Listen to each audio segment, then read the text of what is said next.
Hey. Whoa. Hey, man. We're here. How you guys doing? Oh, man. I'm good. Although I'm really sick of that song. I'm really sick of that. So this. I gotta make another one. The problem is I have them all labeled, but they're all kind of labeled the same.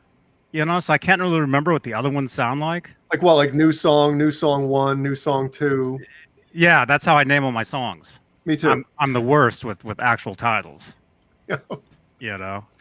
So yeah, it's new song, new tune, you know, etc. Cool riff 7. You know. Kind of cool riff, very cool riff, very, very cool riff. If you ever saw my 4-track Tascam demo tapes from the 90s, that's how they were all labeled. So that's from 95, right? That song? Well, no, but it could be. It sounds like it come right off the Balance record. Oh, cool. Actually, I wrote that in like 2 minutes. That little thing. But hey, welcome everybody. This is Johnny Beane at Johnny Beane on Twitter. If you're on Twitter, follow me over there. David Nesdahl and at J7/8. Welcome. That's what it says. Oh my God. I'm trying to mute my watch, but every time I go to mute it, somebody texts and it pops up over the thing. Okay, got it. I'm good to go. Awesomes. Hey, it's 8:15 p.m. Eastern Time, 5:15 Santa Cruz time, June 19th, 2020. Welcome, everybody. This is, what is this? Talking Guitars and Music Live. Thank you. I'm going to be talking some Van Halen today, everybody. Just a little Van Halen. I know it's kind of different than what we usually discuss on here. Maybe but I figure, you know, we'll throw a wrench in it and we'll talk a little bit of Van Halen. Maybe I'm holding the wrong guitar. Well, I think you have enough behind you, and I have one back here or two, and I think Johnny's covered. Johnny's got us covered too. So yeah, actually, there is a picture here. Something here. Actually, this. Oh, come on. My phone is on its last leg, man. It's gotten to the point where 2 years. It's gotten to the point where I can't even the home button. I can't even push anymore. Kenko Door asks, Dave, is a titanium Floyd Rose worth the price? In my opinion, no. But a lot of people love that thing. It is really good. Is it worth $1,200? I don't know. Yeah, if you have the money. Oh yeah, $159 to another. There you go. Is that the same guitar? Well, it's not his guitar, but yes, it's the same guitar, same year. See, look at this. That phone's as old as his guitar. It's awful. It's so. Yeah, dude. It's terrible. I mean, duct tape was cool on Eddie's guitars, but you know, not on your phone. I'm washed horrible. out here. Is that better? Yeah, there we go. Man, my God, I looked like I had a maple guitar. Like my neck was matching, or the fretboard was matching. Never mind. Mm-hmm. Oh man, my lighting has always sucked. You know, it's awful. And let's see, where are we? Let me say really quickly, thank you to our executive producers tonight. Here, what was that? Here on YouTube, like Charles Green, Joe Christian, Music Therapy Labs, David Ennis, Thomas Santiago, Mike Neese, Connor Johnson, 5 from 50, Michael Smith, who I saw in the Discord earlier. Michael Smith. Where's that? That's right. Great to see you in there, man. Ooh. Yeah, that's not good, is it?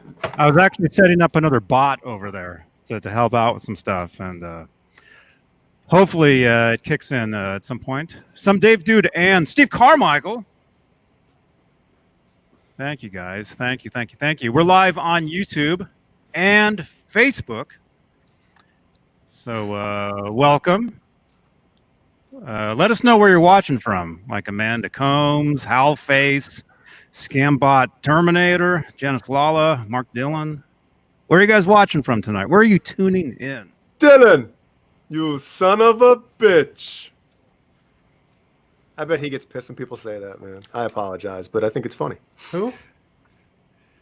Mark Dillon. Oh. Predator, anybody? Wait a minute. The movie, The Predator, 1987. I never saw it. Oh my God. It might be one of Arnold's like top movies. I mean, obviously there's, Terminator, Terminator 2, but then you're going to Predator, man. Predator's awesome. I never saw that. Although I saw kind of a pretty good movie last night called was it Harley Quinn? Harley Quinn? On like Netflix or on like your computer on one of those websites? Well, it was on YouTube. It was I found this channel that has all these movies uploaded, and they're all from like the 50s, 60s, 70s. Oh, okay. And I was watching this movie, Jean Biel. Do you know that movie? Anyway, I was watching it in the beginning, and it said music by Brian May. Ooh. And so I thought, huh. And then I'm watching it, and I'm like, none of this music sounds like Brian May at all. And then I looked it up. Do you guys do this? Every time I watch a movie, I look it up later. If I like the music, if I think the music's cool, I'll look it up. Well, usually I'll look it up anyway, just to see, which actors, had passed on, since. What? That's just some kind of weird. That's some weird fetish. Well, I just, Who's dead in this movie? Anyway, Morbid. yeah, it's kind of weird, but I don't know. I like to look up the movie later on. John Bale says he's heard of it. Okay. Actually, I put it in the Discord.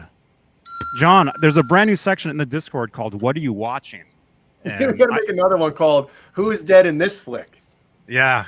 But anyway, so I looked up the movie later, and it's not that Brian May.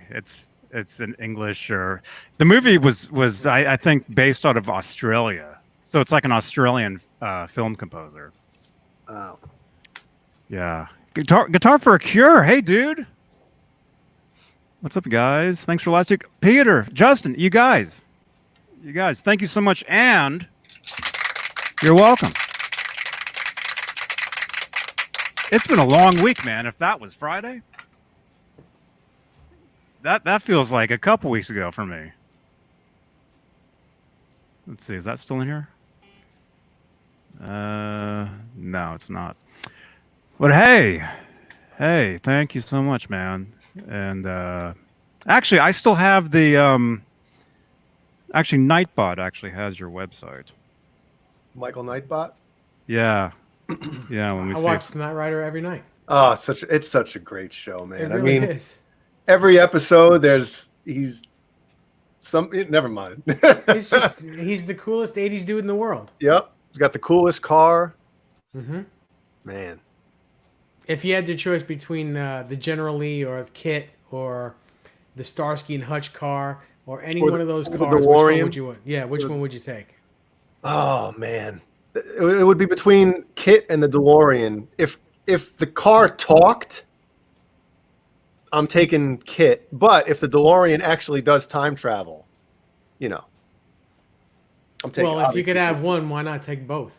But I would take Kit because he's impervious to everything. But here's the thing, man. You got a DeLorean. And that Firebird, that Trans Am is awesome. Just one of the best looking Trans Ams that GM ever came out with. I'm not a car guy. I know one of our buddies in here, Cameron Brown. He's big into cars, but I'm not really a car guy. But that was the first car that I was ever like, oh my god. I was 7 years old when Knight Rider came out, but I was like obsessed with that car with the bowling ball hubcaps. Fruitcake Tony, you take the General Lee just because you're from the South. Come on now. Hey, you got to be careful nowadays. Oh, please. You got to be careful. And if you take the General Lee, you better take it with the Confederate flag on the top of it. and the yeah. We got to get a sound machine that does that, man.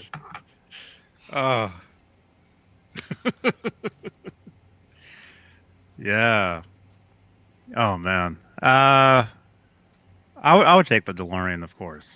If are you talking like if it looks like the actual time machine, like with all the extra Yeah. stuff on it? Yeah, because there's Even people that, like, even if it didn't actually time travel, which of course it wouldn't, but just to have that, you know.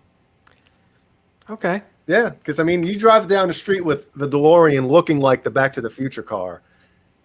Everyone is like, "Yo," 88 miles per hour. Yeah, you'd be getting pulled over like every time a cop passed you because they'd be thinking you'd be trying to make it to 88 anyway, you know.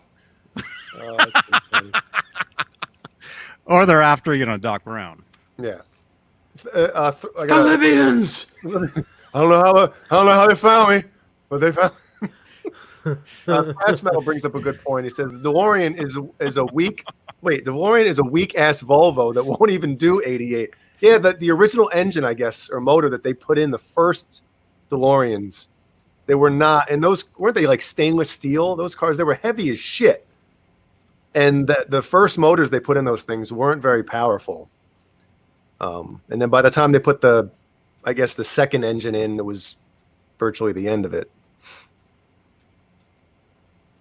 But yeah, they just look cool, man. Talk about a futuristic car.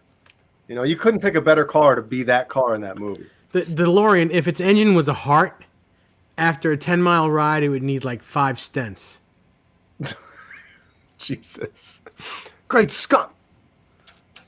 Did you guys see this? Oh, Back so now to the that is Future. awesome. The Back to the Future base. Ain't that something? You should use it to go back in time and play guitar instead. No, that looks awesome, man. Turn it on, go back and turn it on, play up to 88 miles per hour. It'd be cool. It'd be cool if it counted the notes.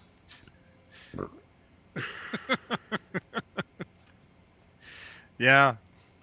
I remember there was that guitar that I showed you guys on here a while back. That it was the same type of idea. It didn't look like that, but it was a DeLorean guitar. It might have been an Ibanez or something that was custom.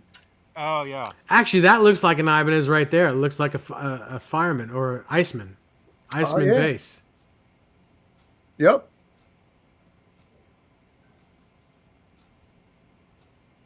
I think you're right.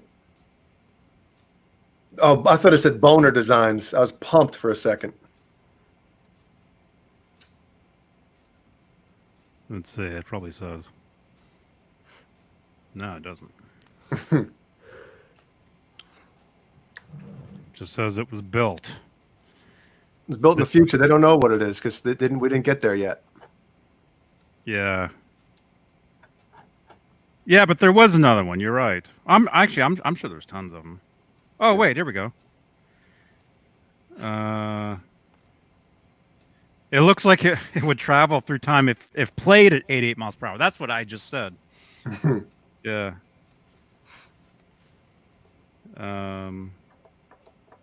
Doesn't say what it was built from. Well, it's obvious. Look at it. It's an Iceman.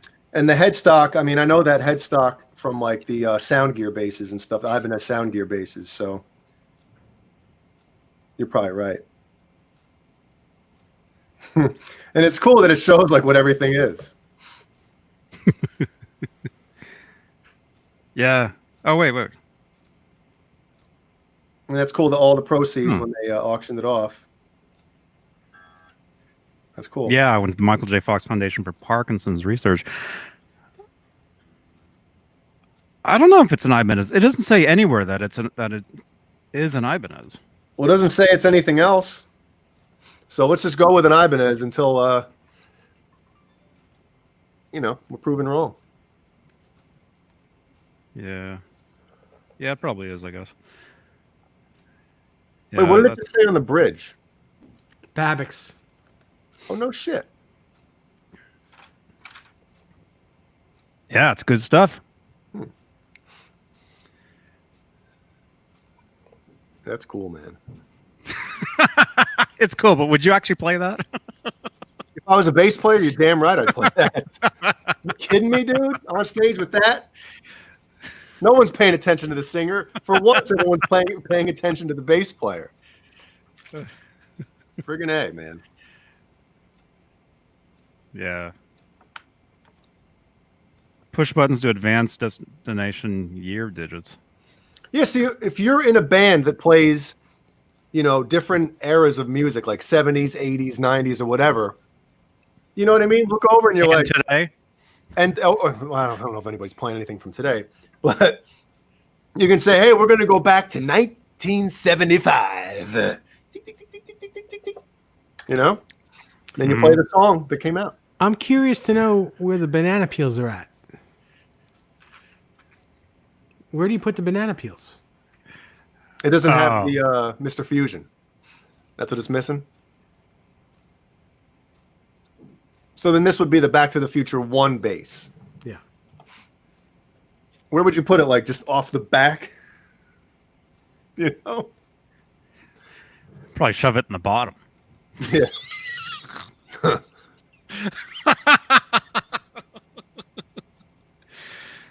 Wow. All right, so that's pretty cool. What do you guys think in the chat? Is that cool or what? Leave a thumbs up if you think either way. Yeah. Let me give a thumbs up. Come on, Jay. Say it. Say what? It. Say it.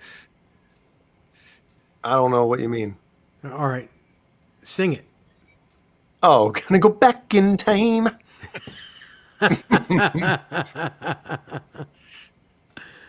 Hey, when you guys saw that movie on the like, when did you find out that it was Huey Lewis was the judge for the Battle of the Bands, or to play the school dance?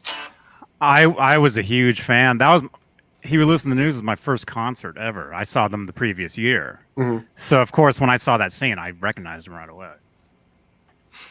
Myself, anyway. I don't know when I found out, but it wasn't. Found out. I don't know when I'd been done found out, but it was a while after. I was like, oh man, that's Huey Lewis, man.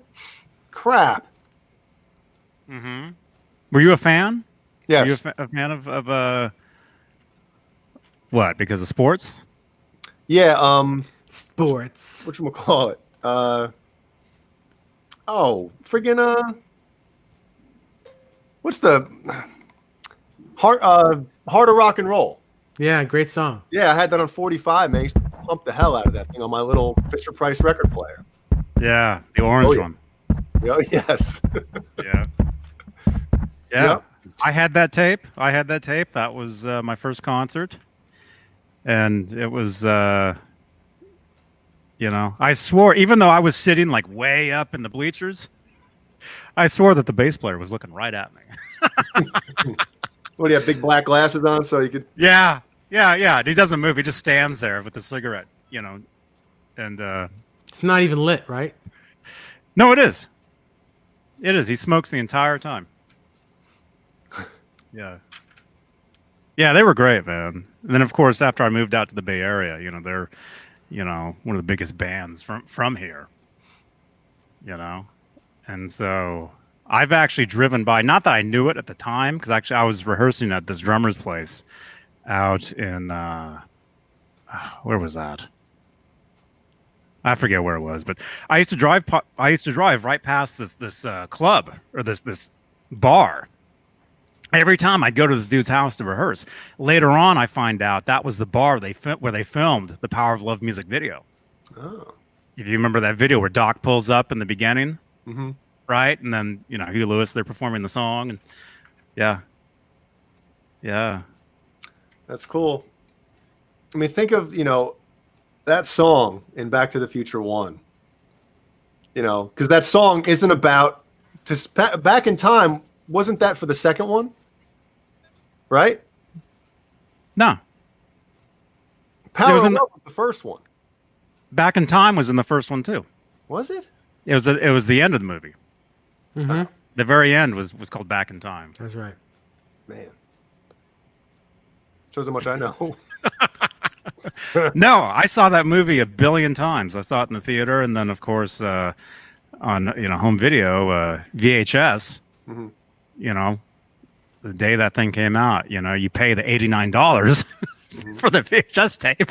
Oh yeah, dude. I remember when Terminator 2 came out, it was like $100 to buy that when we had a Laserdisc player, we got it on a Laserdisc for like $25.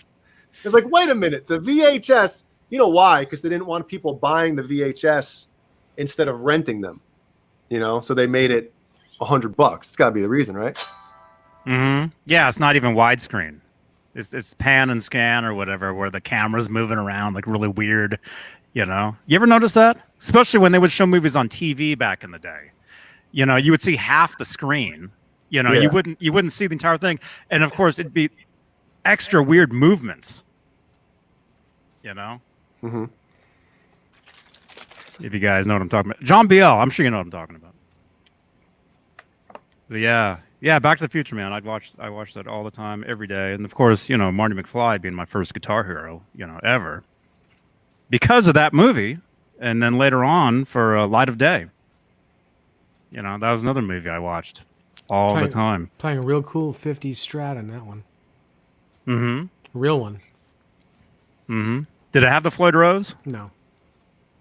Because I remember when Michael was on Rolling Stone, it would have been probably for that movie. He was on the cover jumping with a vintage Strat with the Floyd on it. Let's find that. Oh, you know what? Yeah, you know what? Maybe it did have a Floyd in the movie. And then in Back to the Future, the guitar that he plays at the Enchantment Under the Sea dance didn't come out for what, 2 years or something? Because it's 1955, and isn't the story that guitar didn't come out until like 57 or something, or was it after that? Yeah, later 50s, like late 50s. Yeah. Yeah. Let's see. So what should he have played? Dave, come on. It should have been like a 1956 or 1957 Stratocaster.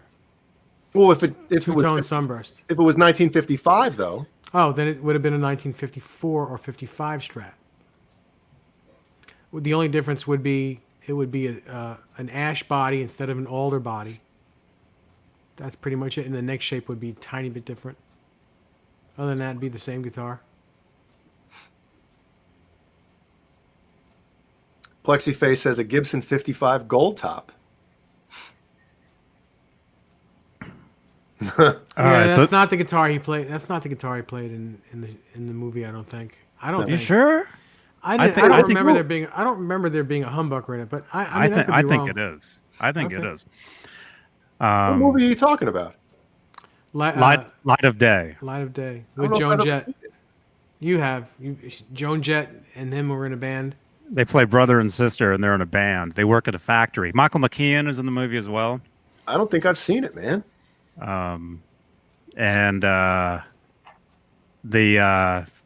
Let's see if the chat can guess this. Although I know we've talked about this before. Who wrote the in the chat? Who wrote the song "Light of Day" for the movie? A very well-known artist. Does he have the volume knob duct taped like Steve Anderson? Remember, Steve didn't like on. It looks like it. How the volume knob is so close to that back. Yeah. So he duct taped the shit. Yeah, because you keep hitting it. Yeah, you keep tearing your fingers up. Hal Fates is correct. Desmond Child wrote it. No, he didn't. That's wrong. He didn't? Are you sure? High Price is right. It was Bruce Springsteen. Wait, who's Ty Price? I've never heard that. I've never heard of that guy before. I love that guy. That's my favorite guy. Ty. Yep.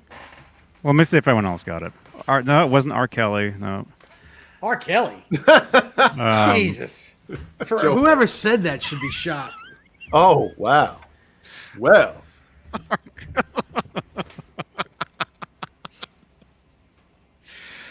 I think that is a guitar from the movie. I think so. Because, well, I don't know. Is that his guitar? It probably is. Let me see. Let's see. Michael J. Fox. Light of Day. Well, Bozique, Michael J. Fox definitely did not play the guitar in Back to the Future. No. He actually, well, for which? For the second.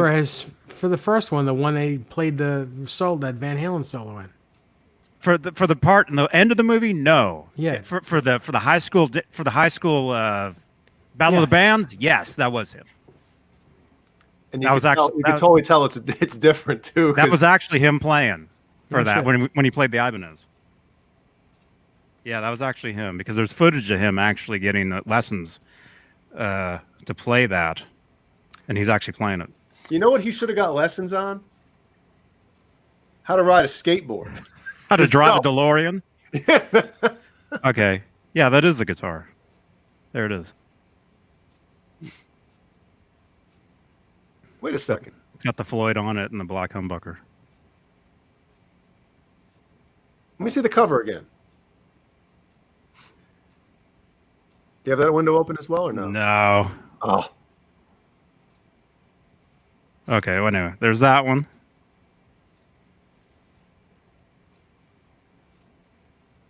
And then where's the cover at? I'm just saying that was the guitar. Well, I don't know. let's get him on here and find out. Yeah. See if I can find a better. Fruitcake Tony, as far as I know, it was a 335. I can't remember exactly. Did it have a Bigsby on it, or was it? I don't remember. Vistalite asked, did Ralph Macchio play the guitar in No. Crossroads? Imagine, No, he imagine didn't. if he did. He did not. But I guess, according to Steve Vai, he really, really wanted to make it look believable. And he spent a lot of time. It's the same Yeah. guitar in both pictures. Yep. All right. Anyway, that was, for me, that was probably the first guitar I ever wanted was that one because of that. Which I guess would be a Super Strat. Floyd Rose, Strat turned into Super Strat. humbucker. Yeah. Yeah, but that's definitely that's an older guitar. But that's what everybody was doing back in the day though. Back in the around the time those movies were made, a little earlier, they were customizing those vintage guitars with humbuckers and Floyds and just butchering them, Mm-hmm. Let's see. Boner Jams. He was ahead of the game with the Canadian tuxedo. Uh-huh. Oh! You guys know what that is, right? Yep. The Jay Leno. Denim jacket, denim jeans. Yep. Yeah, the Richie Canada wear.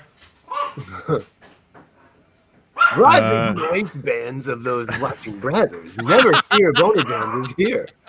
That's easy, friends. Jay, do I need my 7-string for tonight's lesson? I was going to play an Eddie Van Halen lick that I learned a couple days ago and kind of break it down real quick that I learned from Late Night Lessons as a YouTube channel, and the guy is awesome. But I showed Johnny I tried to show Johnny and Dave right before we went live, and I completely suck at it. So give me another week. Yeah. So next week. Yeah, next week, and then I'll say next week after that because I'll be able to I'll suck at it again. Or maybe tomorrow. Hmm? Tomorrow night. Or not. Why does that look like Steve Brown? And Cameron Brown, mixed. If Steve Brown, Marty McFly, and Cameron Brown had a kid, look how small his right hand looks. Look at that. It's like the tips of his fingers got cut off. Well, he's like 4 feet tall. Yeah, he really is, huh? Yeah. He's got the Michael Myers hair. Michael J. Myers.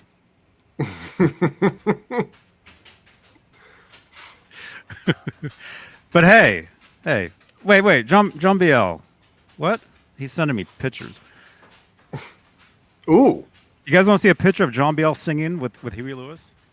Yeah, hell yeah, man. Okay, where is that? Facebook? It's your cousin Marvin Berry.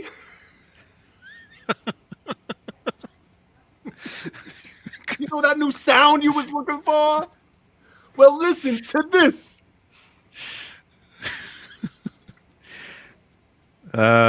Me singing with Huey, second to his right. Or third to his right. Can you guys hear that? Yeah, it's my dog. No. Well, I guess you can't hear Killian then. No. Okay. No, I hear way more than that. Can you hear me thinking? Okay. No, but I John- can see the smoke coming out of your ears. Okay, here's a picture of John Biel on stage with Huey Lewis.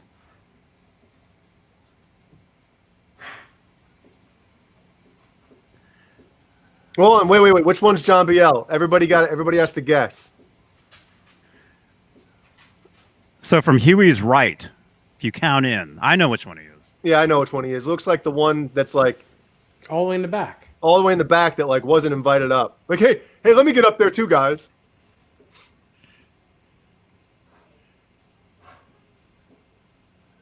What song were they singing, everybody? I'm gonna say that's him right there. Yep. Yeah, John Biel, what song were you singing? And when was this? Usually you just look at the hairdos and you can find out. Hairdos and pants usually tell what era it is. Yeah, well, let's look at these hairdos. Judging by this bald spot here, I would say this is from. And shoes. Yeah. Judging by shoes. Those are Well, like you some can. Reebok- Well, in jeans, you can't always judge though by that because if you live on either coast, well, Jay, you're on the coast, right? Mhm. Okay, parts that are more in the middle. A lot of people tend to wear stuff that like we wore out here like decades ago. Which is nothing wrong with that. I'm just saying it's sometimes it's harder to tell. Are those ponies or Reeboks? What do you guys think? I don't know. Judging by this picture, I would say this is 90s. I would say this is I would say too. I would say 90s. Does Huey know you guys are on stage with him? Is he like, is he calling over security? Hey, hey, go over here. Get these assholes off the stage. Yeah, and then he signs the picture. Yeah.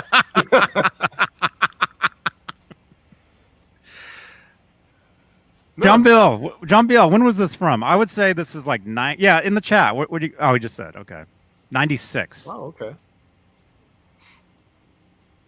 Cool, man. Poof. Let's see. I just saw something. Where is it? Boner Jams. What? I mean, we all know who Hans Gruber is, right? What band was he in? He was the main villain in Die Hard, the mastermind. in Die- That Christmas movie. No, the movie that takes place in Christmas. I thought that was a Christmas movie. See, Everybody says it is, that's the argument. or it should be. Do you feel Christmassy? Come out to When the you- coast. You'll have when a you good watch that? time. Yeah. Yeah, that was good. That was good. But Dave, do you feel in the spirit when you watch that movie? No. Even at Christmas, if I watch I that, feel movie, like killing people. ooh, they have a problem. I don't have a problem with it.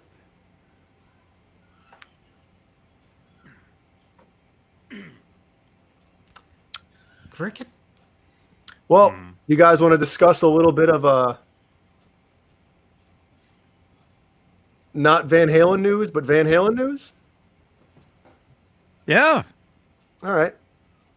So, I guess.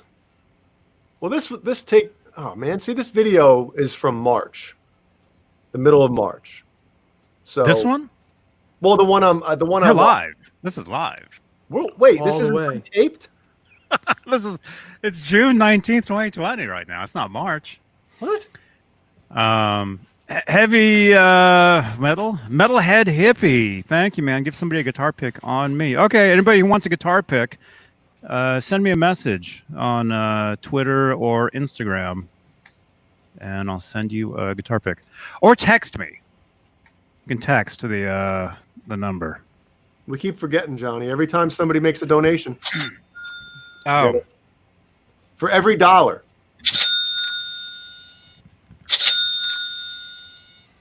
Kidding me? Ben So Tom. if someone gives you $25, you got to do it 25 times. Wouldn't that be funny? I'd be out of here. you can't go 25 times? Not with that noise. Heavy metal hippie. How does it? Metalhead hippie. Okay, guitar picks. Send me a message somewhere. Get a hold of me somewhere, and I'll send a guitar pick out. Right there. Thank you, man. Thank you so much. So what? So I'll try to make it quick. I thought this was like recent, but March isn't that long ago. You know what? It 3 feels months? like it to me, man. Yeah. With everything that's going on, I keep having visions of like, hey, I was Grandeur. just I was just over at Target, you know, like, oh, I was just there last week, and I think about it. No, that was 3 months ago.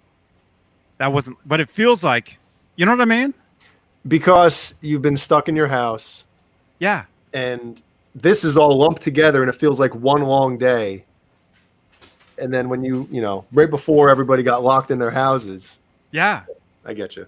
yeah, yeah. Because I'm just now going out. You know, I'm going to the store. I'm going, you know, wherever. And actually, it's the law now in California. See, I'm wearing it just so I don't forget it. You have to wear. What? Is not the law? Take it. No, it's Is it a pair of panties? yeah. It's a What? good idea. I'm gonna start doing that. No, I saw it. Okay, it's not a law. It's not a law, but the governor has said if you're in public in California, you have to wear a mask. You have to. If it's not a law, then I guess it's not a law, but I think I don't know. Either way, I'm always wearing mine because, you know, when I go out, you know, I have to have it. I have to have my daily calf pow. all right. Ben Tom, If we all Okay. do them, Dave, you broke yours, didn't you? do you want to do Right 10? Ready, go. Are you going first or every other? Just same time. Okay, ready? I got one already. Go ahead. Okay, let's count down.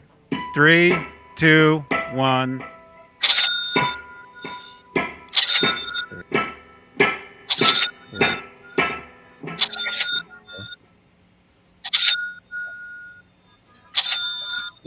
I don't know, what are we at?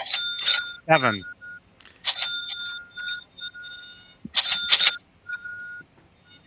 Okay. We got it.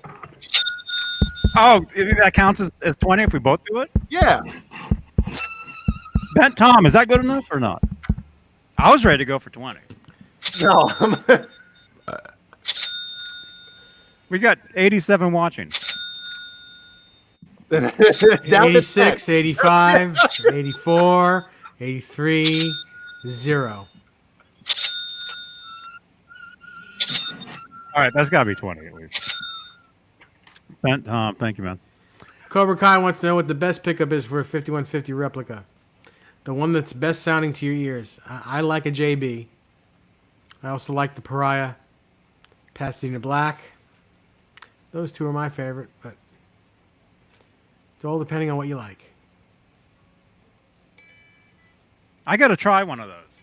The Pariah pickups and then the one that Jay has. Well, hey, The VH2 is also really good as well. That's the company that Jay likes.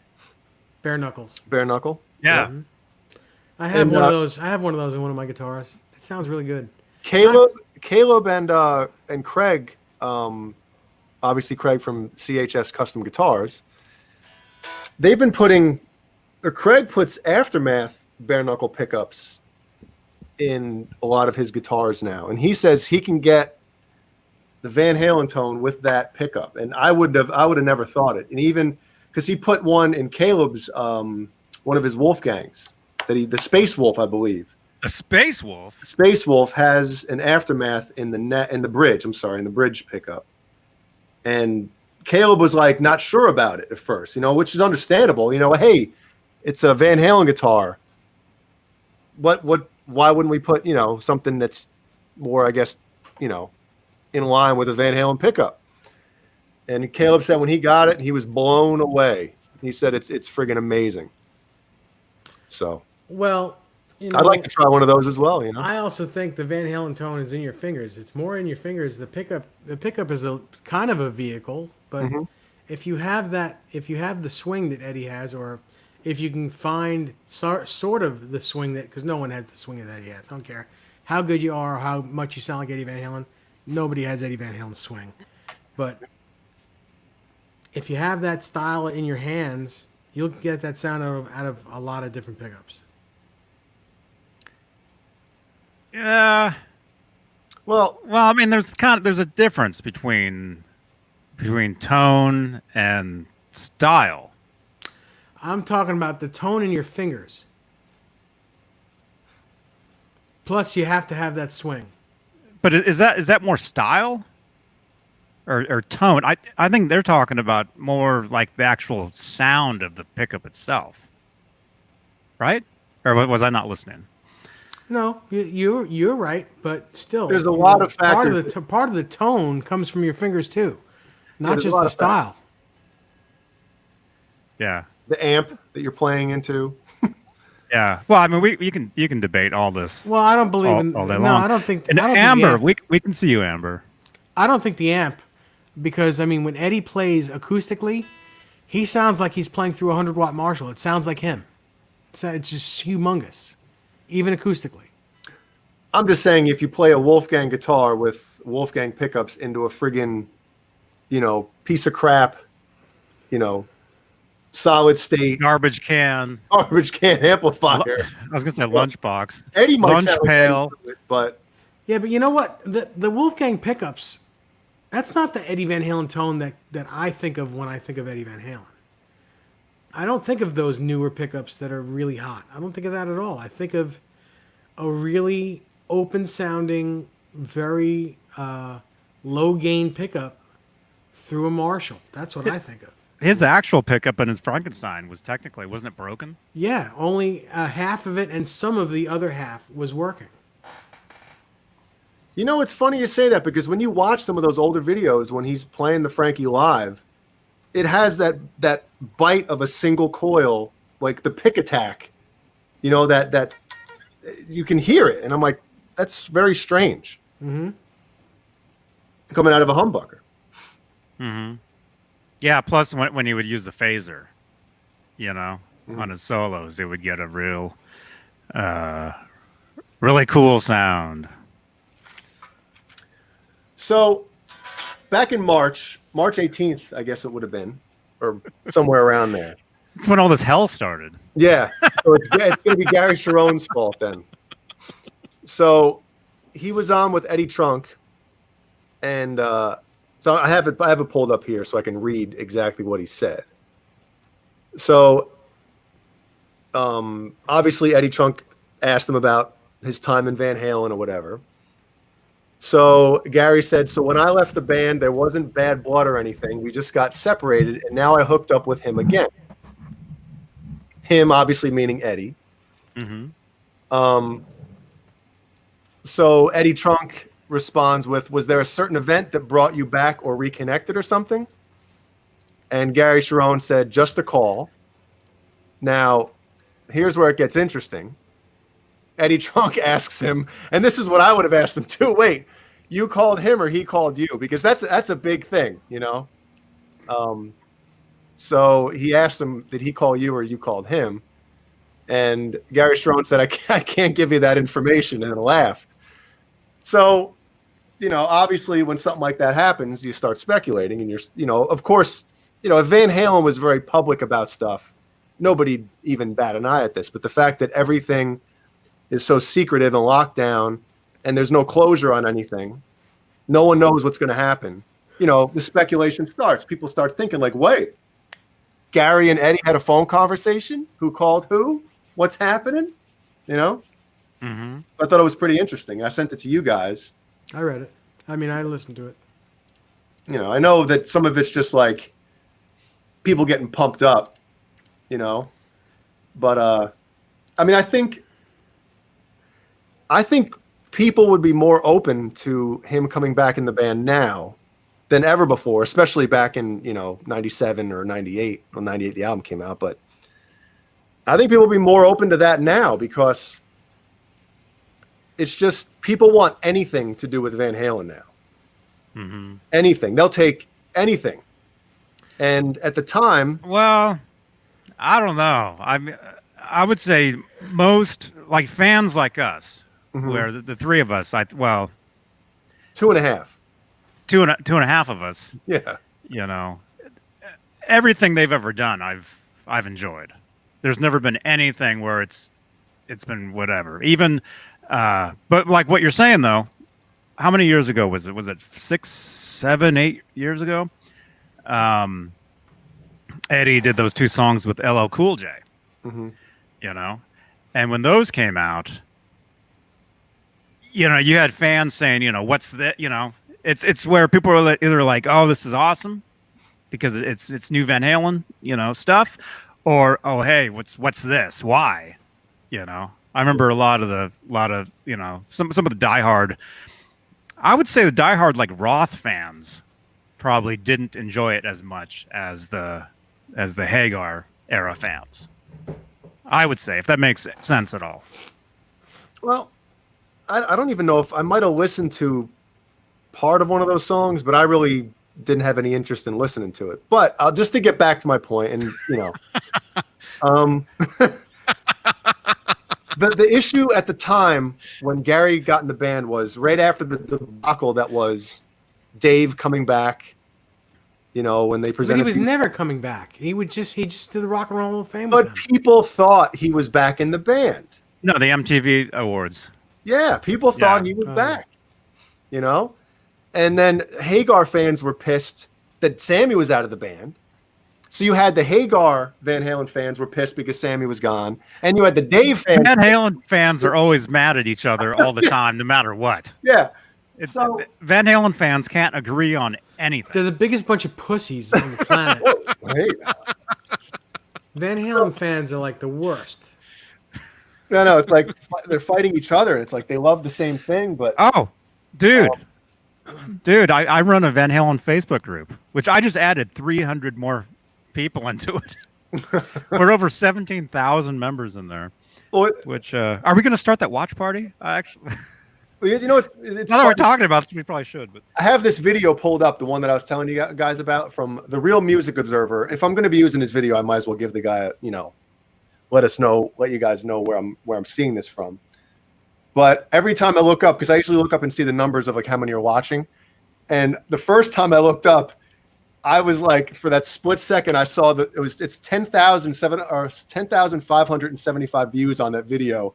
For that split second, when I saw that number the first time, I was like, holy shit, what happened? like all of a sudden, Yeah, we went viral, guys. Way to go.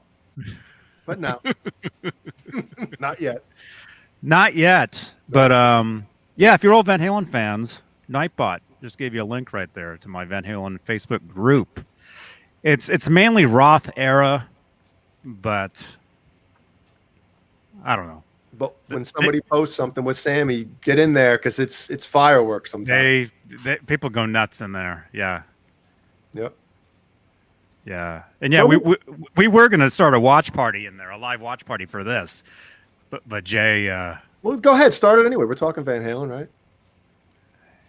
Yeah, I guess we are. Well, let me finish my point real fast. So Okay. obviously you had, like I just said, the Roth fans PO'd and the Sammy fans PO'd. So it was kind of uphill from the get-go. And I just feel like now I think a lot of Van Halen fans would be open to it. Because number one, we've heard a few people that I guess heard some of the, the early recordings of what would have been their second record together. And everything I've heard says that was actually better than the first one. So if Gary comes back in, and now I'm kind of being long-winded with this, but if Gary comes back in, I think there's a good chance we'll see the light of day of that music. Yeah, look at those pants. God, oh, you're talking about the Gary stuff now. Okay. Boner Jams. So how do you do 4.99? Is that just 5? You just round up? You can only do half of one.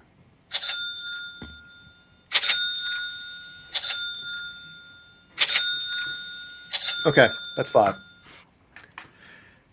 As I've rarely heard anything slightly negative about EVH or Van Halen, tonight's poll: least favorite Van Halen song and why. All right, in the chat, least favorite Van Halen song. Let us know and why. Man, it's easy, but it's not. That's really easy for me. Are you picking a Sammy era or a Dave era? Neither. Are you picking a Sharon era? Mm-hmm. What if you don't have that chance to pick a Sharon era? What do you mean? What if you had to choose a Roth era song? Well, I wouldn't. You said the worst Van Halen song. What's the difference? That's too easy, though. It's not too easy.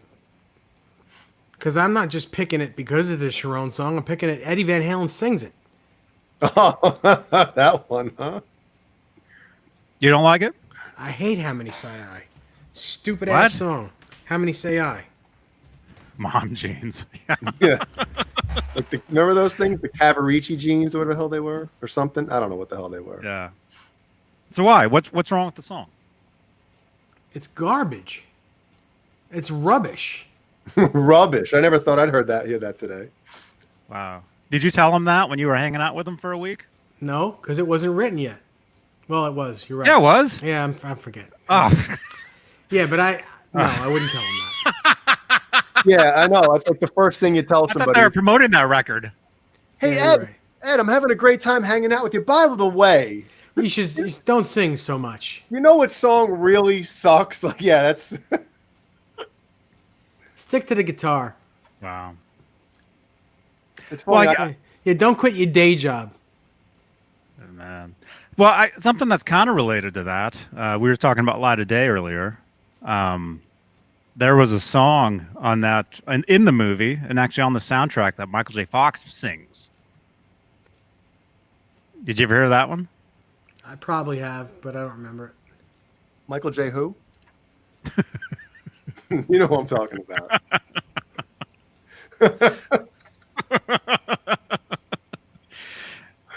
Anyway, I don't know what we're even talking about. It's like a bunch of different stuff.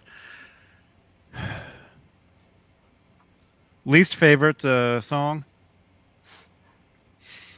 For me,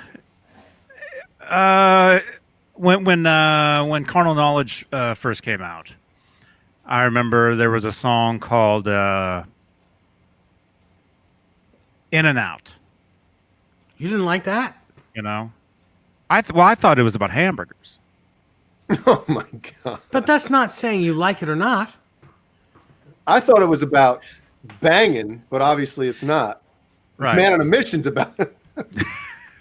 Yeah. Okay. I'll take two. Okay, In and Out and Man on a Mission. When I first heard both those songs, I was like, really?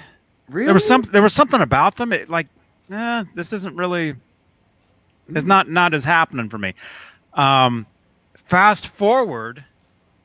However, when did that come out? 91? Yeah. And that's what, 30 Well, like 2 days ago, right? something? Dude, don't make me do the math. I heard it was like 37 years ago, but that No, can't it was be right. 29 years ago, right? That's how old I am. Me too. So it came out the same year I was born. I just turned 29 like 3 days ago.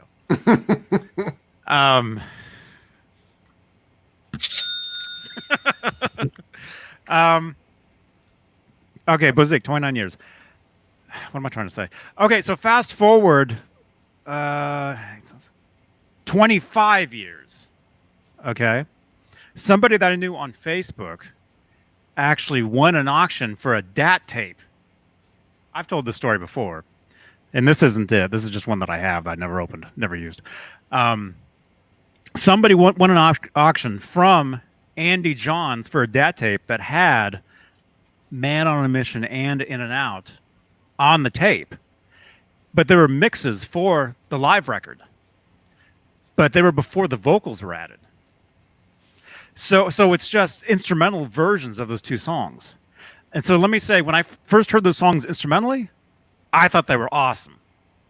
So maybe it had something to do with the vocals on those two songs where I didn't like them.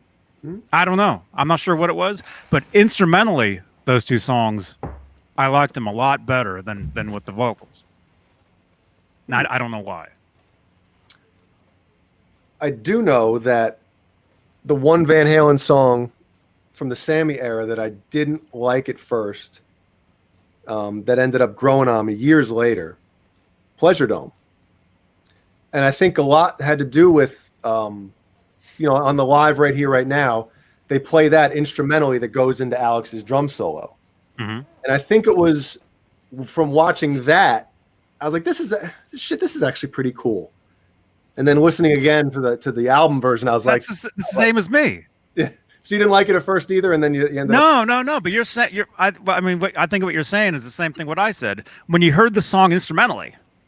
No, wait. Sammy did kind of sing on it live, didn't he? No, I don't think he did at all. Yeah, he did. I think he did.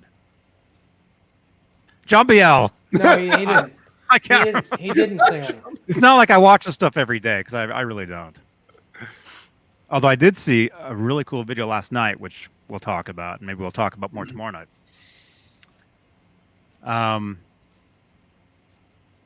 I think he did do. I think he did do some of the vocal, but he didn't sing the whole song. Maybe he just talked. He just did the talking parts live. Maybe. I don't know. We're gonna have to. No, he didn't. No, they didn't play. He didn't sing at all.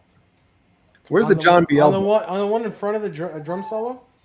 Yeah. No. Yeah. There's no singing on it. There he goes, John Biel. No, he didn't sing it on there. No, Guy didn't sing. Guy. Wrong. Trying to read that last word. Wrong. So I'll try to put a bow on the Gary Cherone thing since it's obvious that no one wants to talk about it. The benefit of having him back in the band right now, obviously, I think at the stage of his career in life, I can't believe it's been 20 years. He probably has he could probably still sing closest to what he used to be able to, more than Sammy and obviously Roth. He was like 19 when he joined Van Halen, wasn't he? Stop, man. So obviously there, and then you're going to hear all three eras, because if he gets back in the band, they're probably going to put out another record. If they don't, it'll be that same material from what would have been the second record. Mm-hmm. It'll be a drive-in concert. Yeah, it'll be a drive-in concert, 50,000 cars loading in. Mm-hmm. It's $100. Do you know about those concerts? My friend has a Van Halen tribute. They play NAMM every year. Mm-hmm. They're called Hot for Teacher. They did a drive-in concert in Pleasanton at the fairgrounds, and it's $100 a car, and you can as many people as you can fill the car safely can get in to the show. And they park the cars. They're spaced out. You don't have to stay in your car. You can stand around your car, but you're all spaced out. You know? And so you can bring your own food and beer and stuff. Oh, I don't know. I don't know how all that worked with the bathrooms. You got to bring your own toilets. You bring your own porta potties. Well, just fill a cooler with ice and you just pee in it, right? But you know what? If you think about it, that's actually not a bad deal.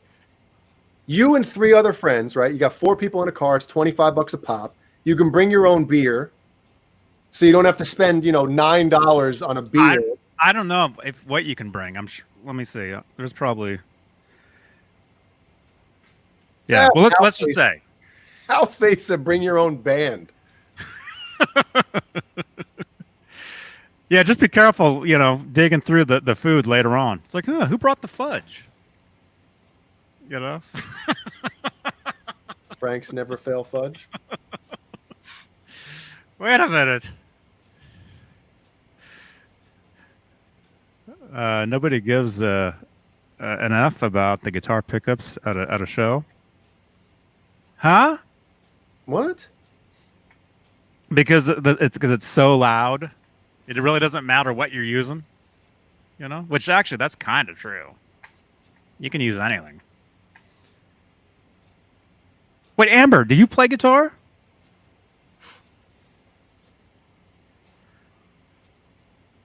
And what pickups do you have? Yeah. Why is there? Why is there?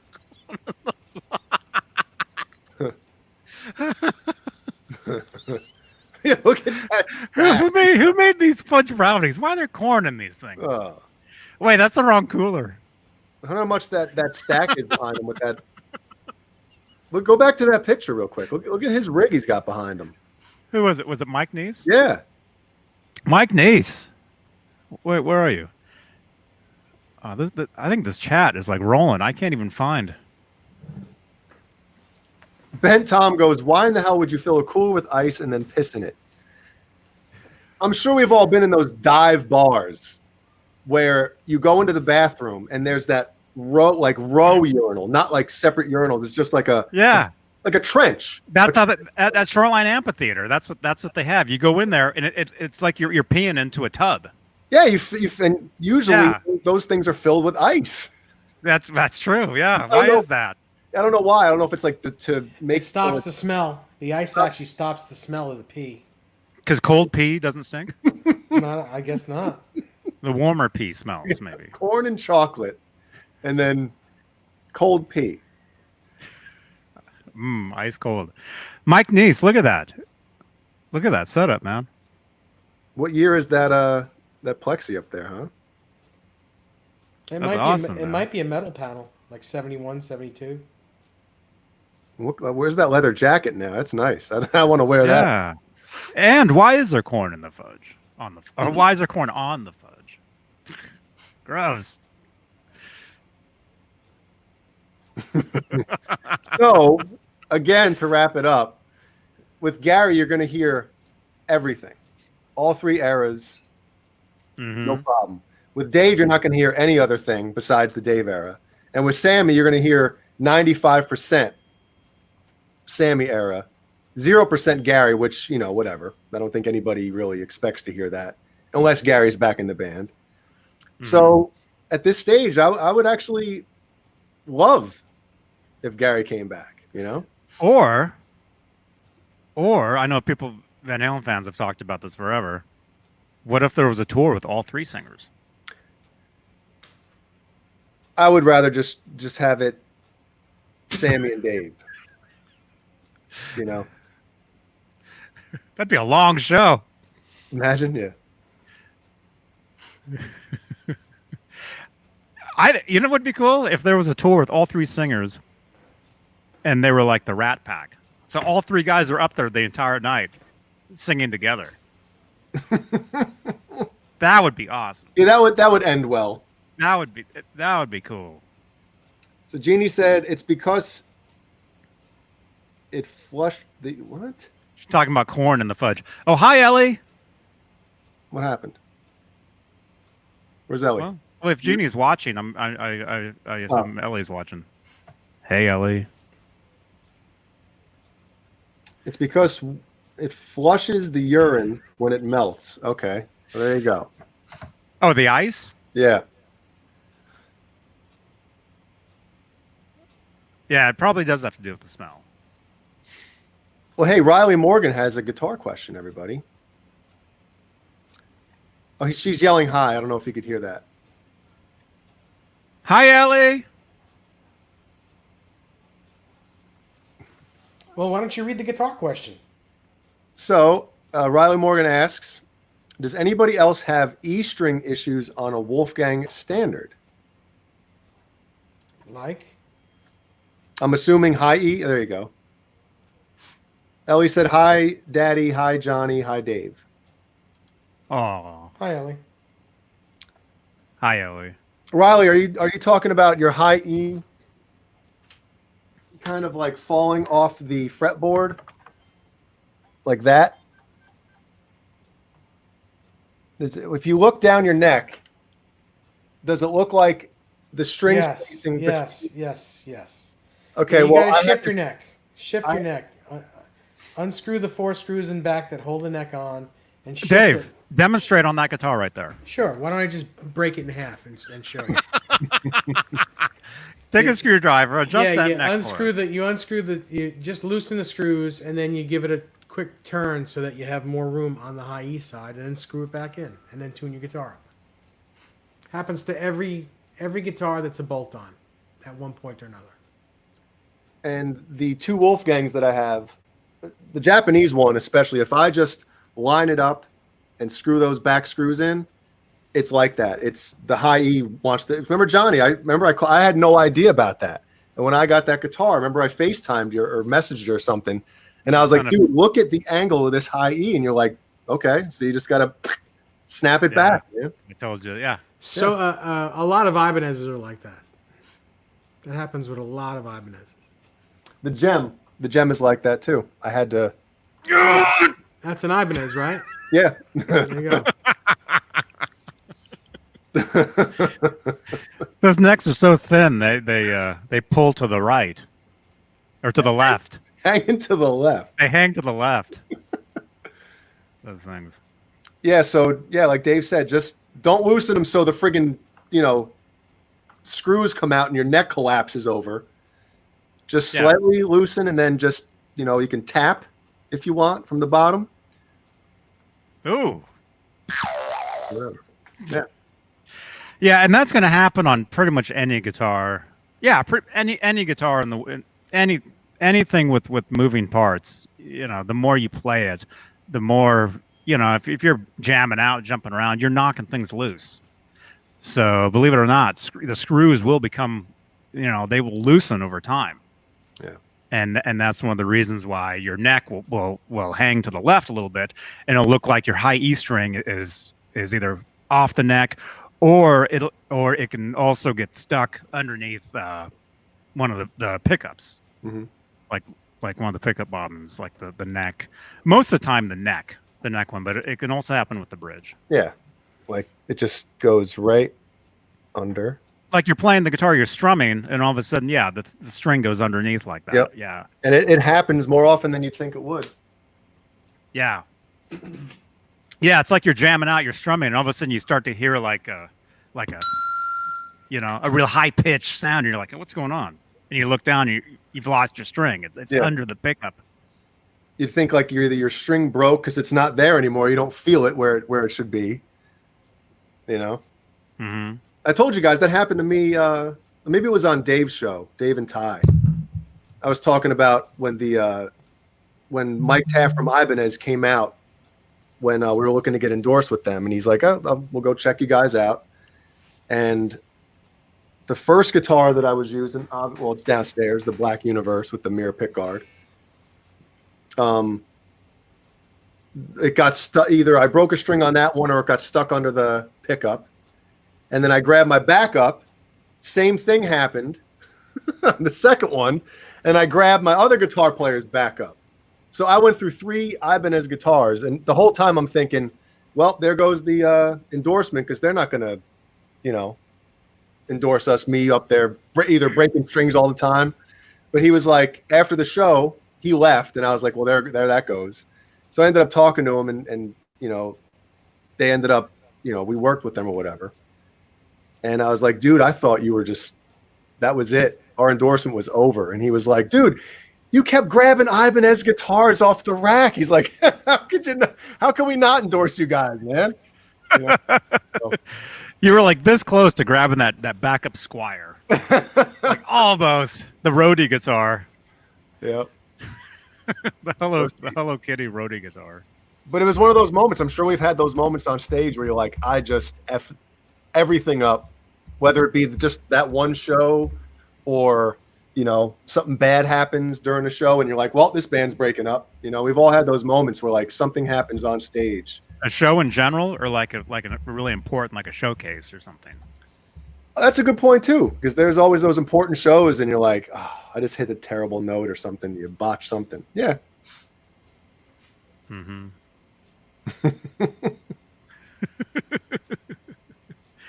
Hey, Amber. How did James get the vocal sound on Ride the Lightning? Riley is asking you, Jay. It's Metallica time. I'll go get a drink. I don't know, man. I'm not a huge fan of the sound of Ride the Lightning and Kill 'Em All. I mean, they're probably,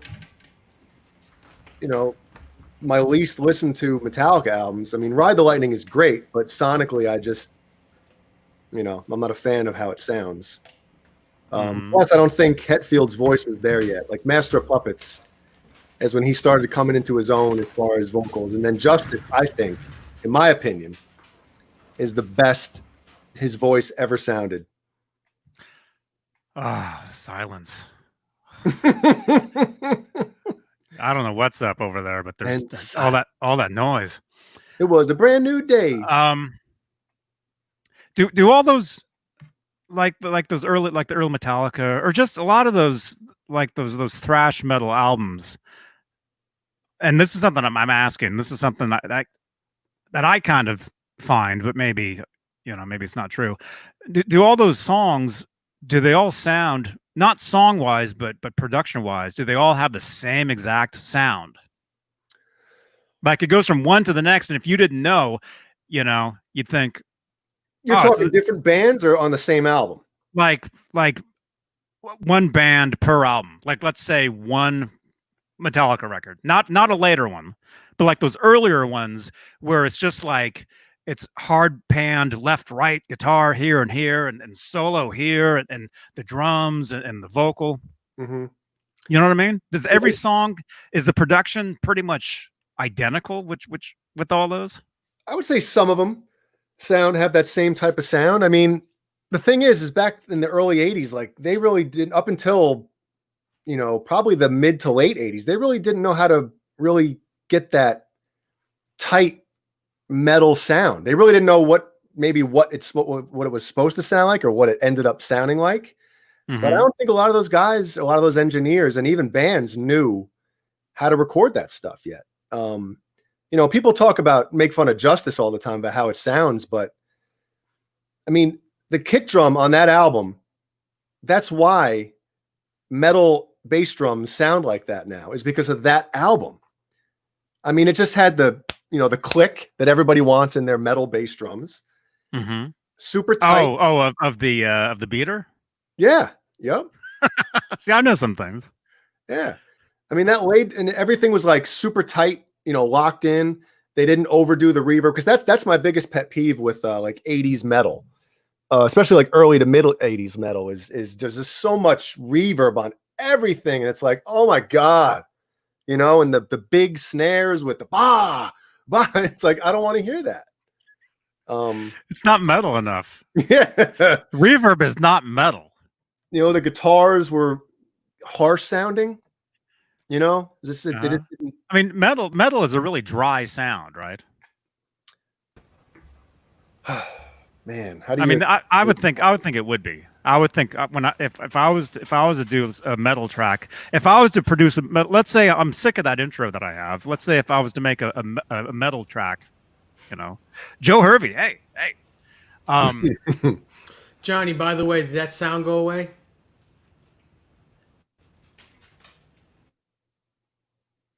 Well, when I mute it, it goes away. It's air. I think it's. I don't have air conditioner on in the house. No. It's your setup. It's you have like, it might be something in your setup where your gain, we're picking up either the air from your what do you call it? Pants. The thing is plugged into. Oh, the interface? The interface. We might be picking up air from the interface. Because I just turned my amp off. My amp was going And now I have to pee. Yeah, I gotta pee too. Yeah, Johnny, I know what you mean. Gotta get some ice. In metal, now that I'm thinking about it, in metal, like a lot of those metal albums, it's very dense when you got the high gain amps. Yeah. It's very dense, and it's like it starts to really wear on your ears after a while if you're wearing the headphones. Mm-hmm. It's like you take them off and you realize you're like, oh, yeah. It's just nonstop. Yeah. And there's distortion on the bass. There's distortion on the beater, on the bass drum, man. So no, I can understand. So obviously, with anything, it's like a painting. The more paint you add to the painting, eventually you're going to cover everything up. So you got to watch out with reverbs and delays and a lot of that metal stuff. You don't want to overdo anything because like we just talked about, something that's so dense, you can really just ruin the whole thing with too much shit on it, you know? And it's draining. It's draining to listen to. It tires you out listening to it Mhm. because it's so dense. You know. Right? What do you guys think of the chat? We're getting What do you guys think? We got people in here. We got 91 people in here. wow. What do you guys think of metal recordings? And does a metal record make you sleepy? You know, As far as I'm concerned, a metal record really fuck up your turntable. Uh-huh. what kind of needle would you need for a metal record? Diamond. Diamond. Yeah. Yeah. What? Michael Smith? What? What? My stupid phone. I can't even open it. Somebody send Johnny a damn phone. It can't. Actually, I am getting a new one. What happened to the one that David Ennis gave you? It's He not gave you a 7, didn't he? He gave me a I have it right here. I use it every day, but I don't use it as a phone. I use it. I stream with it. So switch them. Switch him. Switch him. Wait, Michael Smith is saying something. You call well. Yes, this is a Johnny Halen T-shirt. Oh yeah, look at that. That's a guy that you can tell when he plays guitar, he enjoys playing guitar. He genuinely loves playing. You got that right. Yep. Pretty amazing dude. Yeah. Oh yeah, he's great. Hey, thrash metal has a mashup of "And Justice for All" with Primus in his new. Really? I'll have to check that out, man. Wow, that's all Bay Area, man. That I'm sure that's actually happened on stage many times over the years up here. You know, especially with the Bay Area Music Awards, the BAMIs. You know, you get all those guys playing on stage together.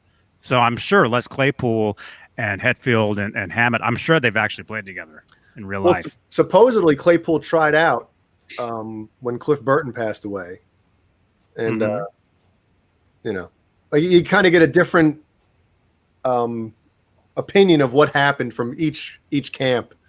You know, like I think Hetfield said something like, you know, you're too good. You know, you got to go do your own thing. And I forget what Les Claypool's, you know, memory of it was. It was something kind of opposite. You know.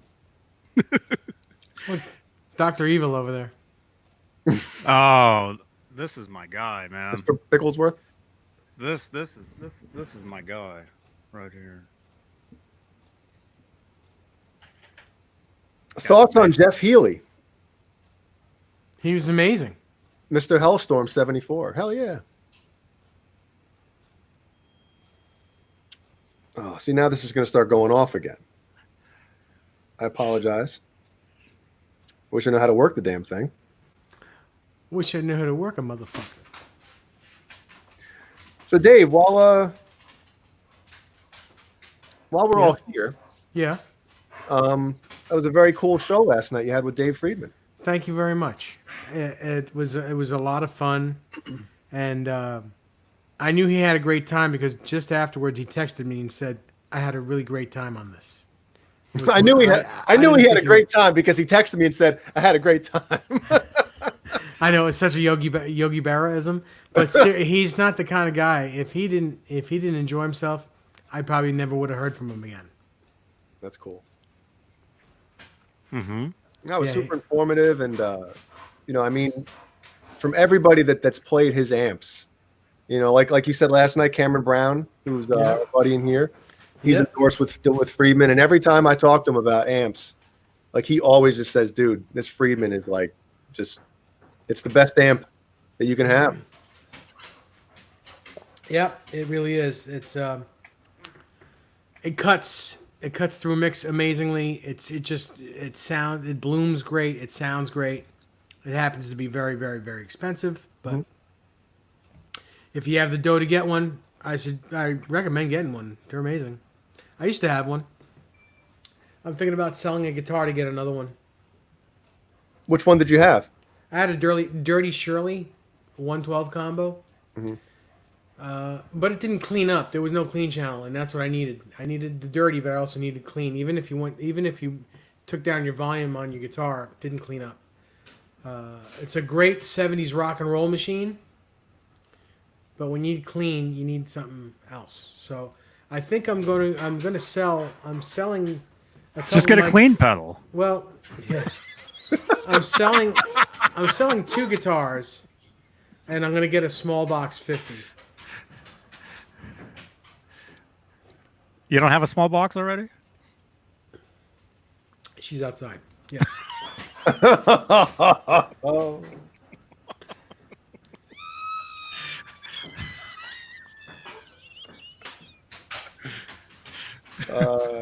Shit. Michael.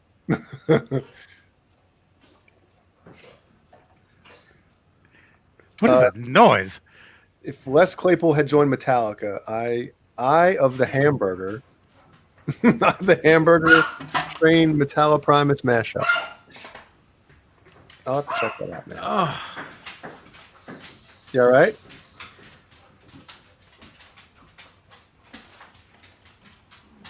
For those of you listening to the podcast, jeez. Honey, more meatloaf! Oh, Lord. the tap dancing you're hearing, That's Brandy. Because Desiree's outside talking to my mom on the porch. And the dogs probably want to go outside. yeah, they're like, don't leave us in here with him. Well, it's pretty warm in here because I don't have the air conditioner on, so they'd probably rather be outside.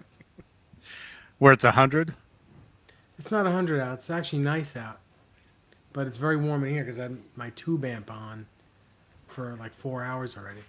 You know, isn't it amazing how fast the room can warm up with either an amp on or a interface, Pro Tools running, a mic pre. Mm-hmm. There she is. Going in. Hey, I texted you, hon. Don't bother. I got it myself. Good for you. Yeah, yes, some help you are. Dave got it himself. Yeah, she can't hear any of you guys. A cup of ice. I said it. What did I say? Some help you are. Suck it. Oh, That's my girl. That's my girl. Suck it. Speaking of sucking it, did you guys hear the new remixes of Whitesnake just released a remix record? And I listened to 2 songs off of it today. oh. Yeah, for the anniversary for Slip of the Tongue? Is that it? Well, it's not just Slip of the Tongue. It's here, I'll go on it real quick. I'm obviously not going to play it on here, but Was Vi still playing on them? Or is it just new? Was it just new mixes or yeah, it's just they're re-recorded? remixed. Like Still of the Night, Best Years, Tell Me How, Love Ain't No Stranger, All or Nothing, Give Me All Your Love, Can You Hear the Wind Blow, Restless Heart, Anything You Want, Here I Go Again, Judgment Day, She Give Me, Crying, Can't Stop Now, Always the Same, and Forevermore. So all those songs A lot are of remixed. songs. So I listened to Still of the Night, and I listened to Here I Go Again. They should remix them again. Not good. So they should be remixed. They should be remixed. Remixed. Is it called the Rock Album? Yes. I'll show a picture of it. I got it. Okay, there you go.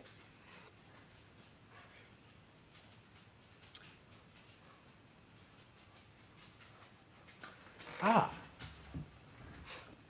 I know what I'll do.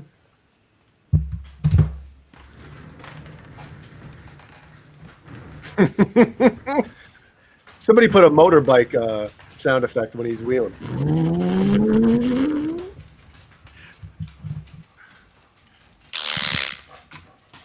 my phone was in the bedroom. That's all right, babe.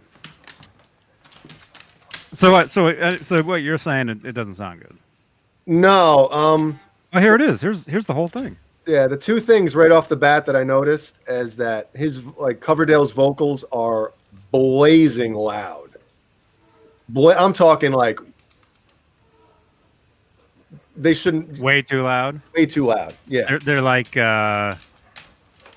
solo artist loud. Like yeah, it should be called David Coverdale, not Whitesnake, or he is Whitesnake. he is Whitesnake anyway. But I mean, maybe he told the engineer like, "Hey, I want my vocals like up front, in your face, and louder than anything else." And then just the two songs in general, because I didn't listen to the whole thing. I just listened to those two songs, and the mix, like, it wasn't very cohesive. You know, like you heard everything separate, but it wasn't like glued together. You know what I mean? You guys hear me peeing? Yeah. European. You got the cup of ice. We This gotta is the get- whole thing right here. Dave, the you gotta entire. get a headset, the Sammy Hagar headset mic. I'm getting sick. So I can be the crazy mofo that I am. So did you buy it? Hell no, I didn't buy it. Okay, Spotify has the whole thing right here. Yeah, that's what I Okay. just told you. I was on Spotify. Okay. I'll later on tonight. Hey, John Biel, you want to do a listening party later on with us? I'll listen to it. I like Whitesnake enough where I would where I have owned the records over the years and I would listen to this. Yes.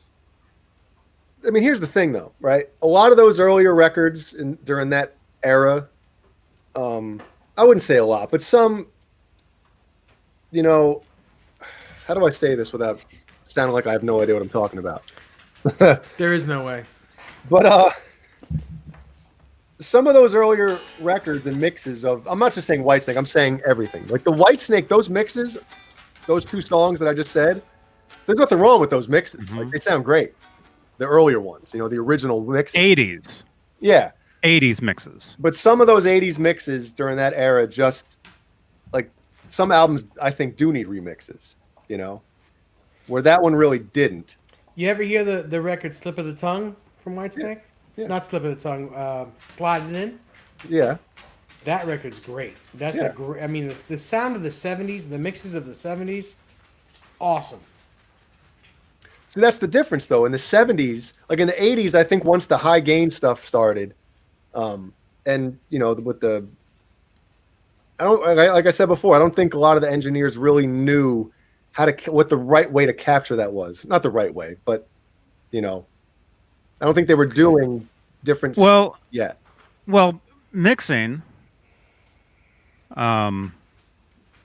you know, I mean, Jay, you know this. If you're mixing for a certain genre of music, you kind of know where you're kind of gonna go. You know what not to do. Yeah.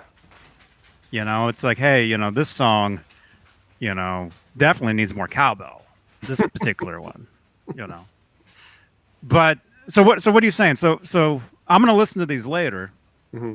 But what are the new? drier? His vocals are definitely okay. drier. That's what I was gonna say. Are these new mixes? There's not all that reverb on the snare drum. Yeah, it's They not take all that overloaded. out. Yeah. Is it more modern? It's like is it the older? Is it the original tracks with a modern? Mix. Yeah, but it's not good. You know, like the magic isn't there anymore, and just I think sonically, Well, modern mixes aren't good. Modern I agree. mixes. because a lot of them sound the same nowadays. They're all what do you call it?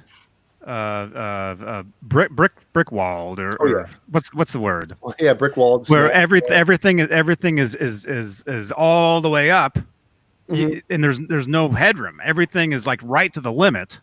Yep. You So know, there's not as much dynamics. there's no dynamics. Yeah. You know, whereas back in the day, you know, there was all the dynamics, but it was drenched in reverb. There was a blanket of reverb over everything. Mm-hmm. A wall of sound, John Biel. Yes. Yeah. But I don't know. I mean, I just personally, when I put those on, I was excited to hear them, and then I was like, oh, you know. Yeah. Did you hear? I just heard reverb on that. Did you hear that? And I'm sure the mix engineer got paid a hefty ransom. Uh huh. I would do it for free and blow those mixes away. Then you get fired because it wasn't what Coverdale wanted. I know. See, I always say that, man. Like, I got to get a cup of ice real quick. okay, well, I got asked this question. Our buddy Boner Jam's in here. You guys know he's one of my closest friends, and he asked me a while back, like, what band, if you got to produce or whatever, one band, who would it be?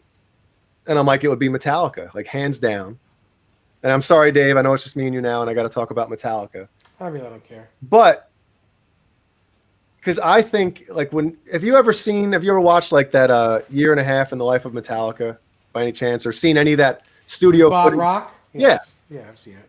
It's great because he's basically on their asses getting the best performances out of them, telling them if something isn't good, that part's not good enough, do it again, come up with something better, like basically just doing what a producer does and trying to get the best possible song and performance out of a band.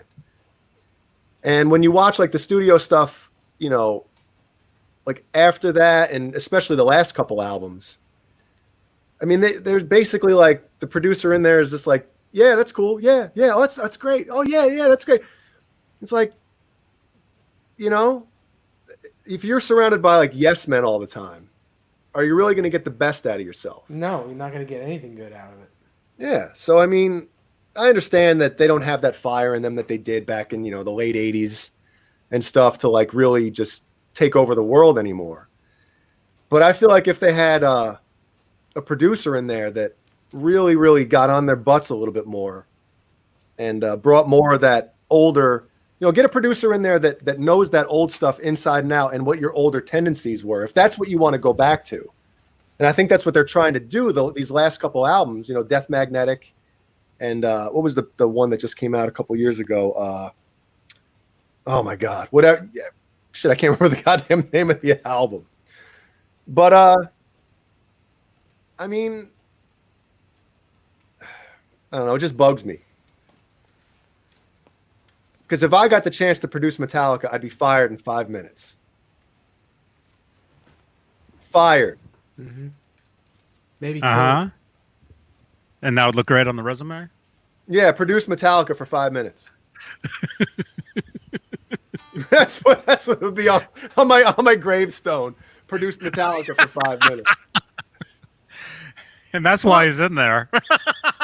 Because guys, I don't think, neither one of you guys are Metallica guys, and I get it, but when I listen to, especially this last Metallica record, and even Death Magnetic, like I hear those songs and I know what they should have done. Like there's certain parts, like why wouldn't you add a harmony there?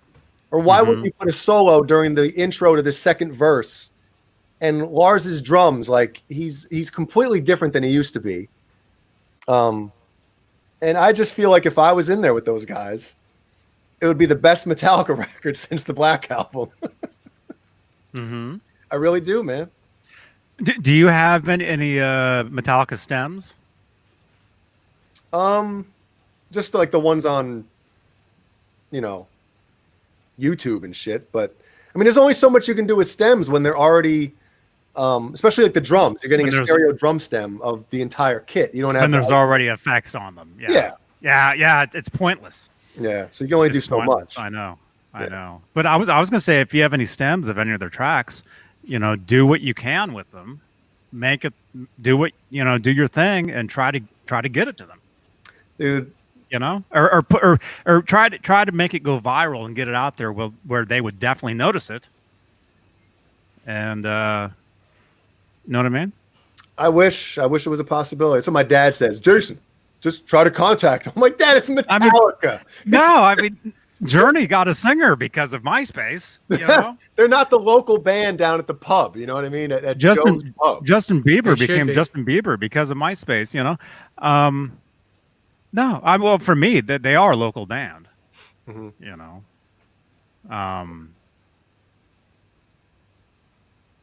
I know I talk all this shit now, but the second I get hired, That's fine. Everything's great, guys. Oh, that part, yeah, that's great. That's great. Well, Yeah, no. I can imagine you with Kirk Hammett. Man, I wish I could play guitar just like you. Dude, he drives me up a wall because I go back to that year and a half video, and when he's tracking the Unforgiven solo, which is a great solo. I mean, I don't care if you like Metallica or not. The Unforgiven solo is fantastic, and it took him a while to come up with that. And Bob Rock was on his ass about that solo.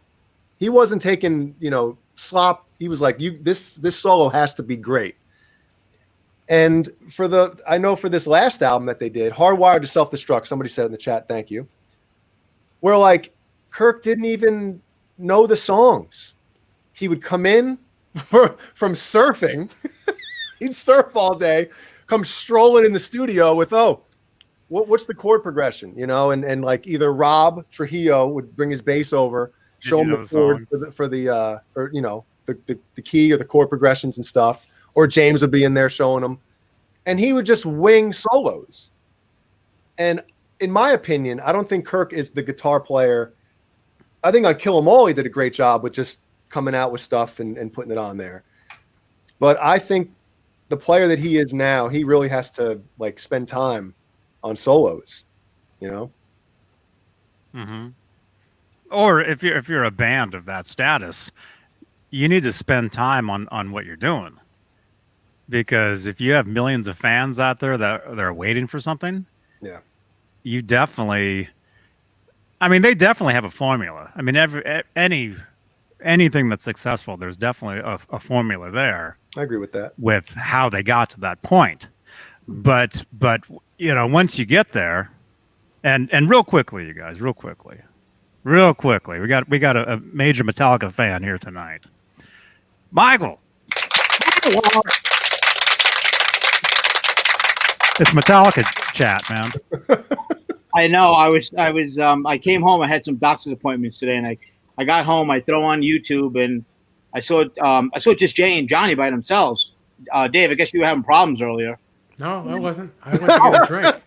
Dave, I guess you're having problems. Well, no. I popped in. I didn't see you on the feed. That's what I mean. Yeah, I just went to get a drink of water. Oh. Well, I totally screwed that one up. Hi, everybody. Dave, I guess you had diarrhea. Hey. Oh, diarrhea in the mouth.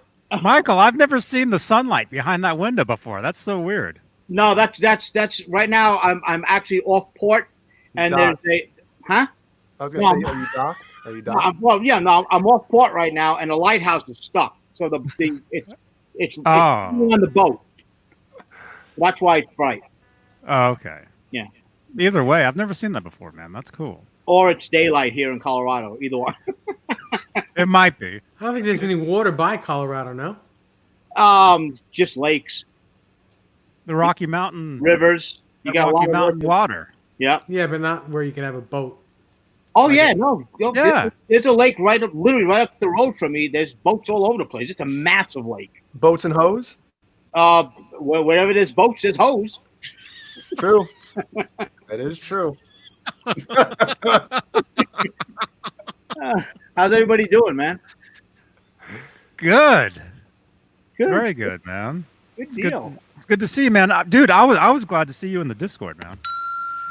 Why were you in there? Let me just ask you why. I just got I have a couple of doctor's appointments. Well, I don't want to get into that, but I just got out of one, and I was on my way to another one, and I got a notice from you saying, somebody said something in Discord, and every time that thing pops, I feel so bad because I'm never in the damn thing. So I'm like, I have to just say hi. We have over 200 members in there, and there's usually about 12 people in there. Yeah, I saw you. Thank you, Halface. Yeah, you guys join the John Beane Discord server. There's the link right there. A lot of the stuff we talk about in these shows afterwards, we'll put links to videos, to songs, to content over in the Discord. So if you want to learn about whatever, there it is. But yeah, I was in there earlier. I was hooking up a new bot. I was getting another bot running in there. Is that what it was? But yeah, I was trying to get it to work, and I just happened. You popped up, and you're like, "Hi" or something. I saw you, so I'm like, "Dude, what are you doing in here, man?" Yeah, and then in fact, after I said hi, the next thing I know, they were like, Michael Smith, hi, we're ready for you. So I had to go in for my next appointment. Oh God. So, did you want to talk about Metallica or something? I'll talk about metal anytime. What the part I heard you guys were talking about, I guess, Johnny, you asked about, and I don't want to rehash it all, but did all the old metal sounding the same? You were saying earlier? Yeah, like the albums. Like, let's say you take one album by some metal band, and particularly back in the 80s, The early 80s. the early 80s. Yeah. You know, so you go from song to song to song on like one record. Is the production pretty much the same? Like, does anything move? Like, are the guitars always in the same spot? Well, You know, look, do you know what I mean? I know what you're saying. Look at Van Halen's first album, right? I mean, the entire album was Well, just right. right? Yeah. Okay. The Okay. whole album was tracked the same way. So The whole album is pretty much. yeah, You go from song to song to song, and it's pretty much the same mix yes, every song. and it's very raw, right, Jay? I mean, you'd be the expert. It's very raw. It's very I think they used a lot of echo in a lot of some of the older metal stuff. I'm talking like demo stuff. I remember getting a demo tape from Metallica before anybody knew who the hell they were. I didn't know who they were. Oh, And- No Life Till Leather. Oh, Yeah, yep. how'd you get the demo tape from them though? No, not from them. Just from people passing them around. Tape trading. Yep. So Yeah. when was this though? Was this like the tape? Was this the tape that was given to Lars, or that Lars wanted? Do you remember? Did you ever see that video? I don't think I did. Is that Metallica? There's a video of a guy. He goes to Lars. He has him sign a demo tape, and Lars is like, "This is our original tape." Yeah. Have you seen that? I know what you're talking about. Yep. Like not one of the original copies that they Like made. the Wow. actual one, yeah. Did you have one of those, Michael? I don't know if it was original. Or you had a copy of a copy. It was probably a copy of a copy. Yeah, yeah. Mhm. And all we did back then is I would take it, bring it home, I would record it, and then just hand it off to somebody else. So you were part of that first Metallica army that was doing that. That's cool, man. Absolutely, yeah. I mean, that's how you found out about music. I mean, the shit in the radio wasn't cutting it, as far as I was concerned. Now, don't get me wrong. I mean, you had good stuff, but that's how you found out about new music. I found out about so many bands like that, man. And what's weird about that whole No Life Till Leather? Metallica wanted to put out. I don't know if it's released that with Kill 'Em All when they reissued that a few years ago or something, but they wanted to put it back out, like officially put out No Life Till Leather, but it fell through because they couldn't agree. Well, I think it was Lars and Dave Mustaine couldn't agree on publishing. Really? Dave Mustaine, if anybody knows, there's songs on those first Kill 'Em All and Ride the Lightning where Dave Mustaine is one of the songwriters. Absolutely. Yep. So I guess they couldn't agree on publishing for the songs on No Life Till Leather. So ended up getting scrapped. So Yeah, and I'm sure a lot of bands, a lot of other bands, probably the same thing kind of happened because it was really a hodgepodge, right? There was so many moving parts back then, as far as bands just popping up and disappearing and trading, members and whatnot. It was a fun time, man, to be getting into new shit. I mean, it's again, just getting those cassettes. It was here, check this out. Holy shit, I ain't never heard nothing like that before. mm-hmm. Before you could even see them in your local club. So, I mean, no internet, right? That's the way you had to do it. Nowadays, you just put it up on the internet, it goes viral. Or nobody hears it because it's so drenched in Shit. yeah. Well, yeah. There's a lot That's part of it too. It's like it's the easiest time to get music out, but it's also very hard. It's the easiest time to get music out, but it's one of the hardest time to be heard. Yeah. Because it's flooded right now. Yep. Mm-hmm. Oh, especially on Zoom. Everybody's on Zoom. I know.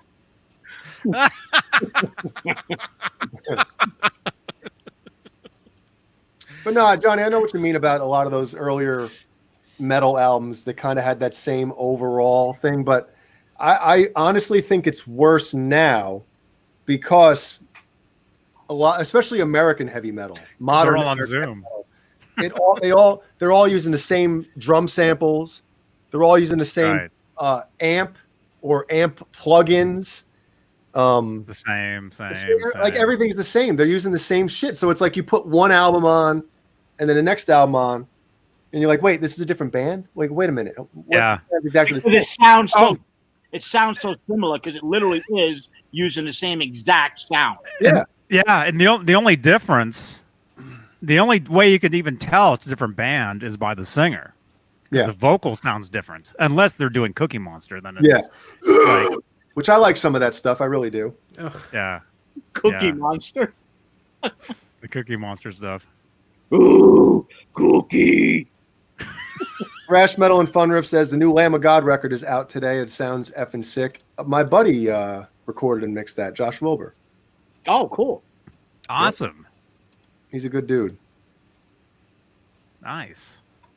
Yeah, I got two close friends that are big metal engineers, and I can't get shit. I'm not good at asking for help, so there you go. Hard asking. Michael, did you get a haircut? A couple of weeks ago, I did. Huh. Oh, hold on. Are you looking for? Yeah. Are you looking No, for? actually, It's it's starting to grow back into how it was, but yeah. Do you have the picture? You haven't been on this early in the day, so some of our people probably haven't seen those pictures yet. Okay, let's get rid of half the audience real quick. Let me. Well, let's see. How much do we have? How many people do we have in here watching? This would be interesting. Got 77, 76. See, we're already. We just Already? laughed. Just the thought of seeing my mug is chasing people away. Okay, on. Oh, Caleb Rappaport's in here. Nerd. nerd. Oh, awesome. Nerd. Hello, Caleb. Hey, Caleb. What's up? He was busy in the chat last night, wasn't he? I'll leave it at that. Mr. Chatty Cathy in the chat room. Well, I know Dave's not going to read that one. Well, I know Dave's not going to read that. No, I didn't on purpose. I wasn't gonna. I didn't have David Friedman on my show to get stuff about Eddie Van Halen out of him. I just didn't want to do that. No, I wasn't even talking about that. You must not have seen. Never mind. Oh yeah. No. Nope. I want nothing to do with that guy. I don't even want to. I don't even know his name anymore. What, this guy? No. Oh. This guy. So this is COVID-19 in its full force. Although the excuse for the beard is not there, not available. Then You got to Photoshop bars in front of that. yeah. Then I went ahead and took the photo of me with the trim the beard, but still a hair. And then you got this as the afterthought. So it went from. Hold on a minute. Yeah, this is the one you want the bars on right here. Yeah. I mean, don't even go to trial, just guilty. Look at those eyes. Look at those eyes. Don't Yeah, even go I to did it. trial. Yeah, I did it. What you going to do about it? I did it. I did it. That's And I'm definitely proud of it. that's definitely the guy right there. I did it, and I'm proud of it. Put me in jail. See if I care.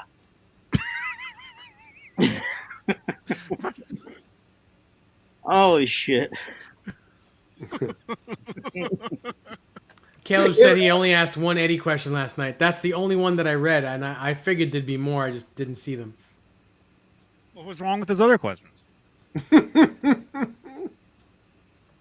don't know. This is Johnny's show. You want to talk about it on here? I don't care. Yeah, I gotta watch your show, last night's show, Dave. Your shows have been killer. Killer. They have. Killer. Somebody killed him. All right, so we hit a lot of topics tonight, boys. Yeah. I'm about ready to sit back and watch some TV. Some Knight Rider. Watch some Knight Rider. Is it on TV or is it on like a streaming platform? It's on. It's on DVD. Dave VD. Dave. You know what? I don't Dave know. It's on VD? Stars. It's on Stars. Is it really? Yeah. Is it? What got you back into them? Was that the post I put up? All different cars. You jumped right on Knight Rider. Yeah, of course I did. Absolutely. It was on Netflix for a little while, and then they yanked it, and I was pissed, man. I was just done with season 2, maybe, and next thing you know, it was gone. Son of a bitch. On Netflix? Yeah, it was on Netflix. Yeah, they rotate. Yeah. Medellini A wants to know, Michael, are you taking Are you taking? the meds? And then Tom Brandt, I should say, Ben Tom says, regular versus serial killer captain. The comments are worth it. I love it. Uh-huh. Amber, what's your guitar question?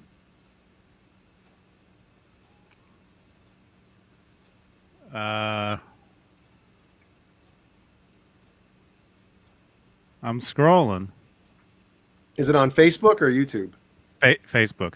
I don't have the Facebook chat up. I don't either. I'm done. Facebook is ugh. Facebook. Are you ready to deactivate? Oh shit. man, I think it's close, man. It really is close. I was in jail for 1 day last week. With that picture? Was that the picture from? Dude, every time right when you know you're gonna get into Facebook jail, Yeah. that has to be your avatar. That picture Just put it. right before. Yeah, but they were wrong, and they actually corrected it in 1 day. They had me in there for a week. They said I was going to be in there for a week. Well, what do you expect? I mean, you're like literally on probation every time they get you out. It's like, hey, For a year. you're free, but guess what? We're watching you. Yeah, they said if I get in there one more time, it's for a week, and then after that, it's a month. I gotta tell you, they're watching you anyway because I got yesterday. I mentioned something. I just mentioned. I can't remember what it was. My name? But the very next second, there's an ad with that very same thing on Facebook. Oh yeah, absolutely. Yeah. Yep, that's how they make the money, Dave. Right?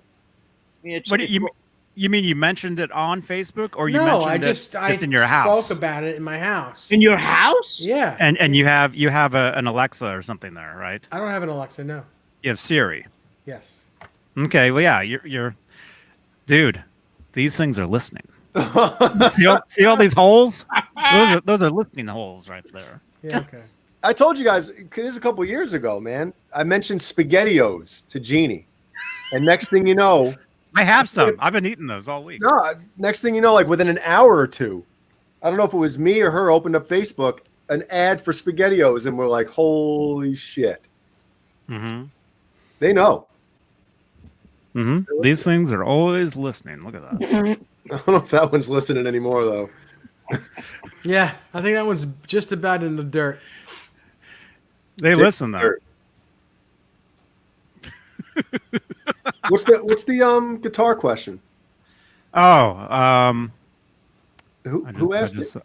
Amber Bell. Hey, Amber, who is each one's favorite guitar player behind Van Halen? So let's say if Van Halen's your favorite, who's your second favorite? Or who do you think, behind Eddie Van Halen himself? Who Mine's Randy Rhoads. I don't have to think twice. Steve I.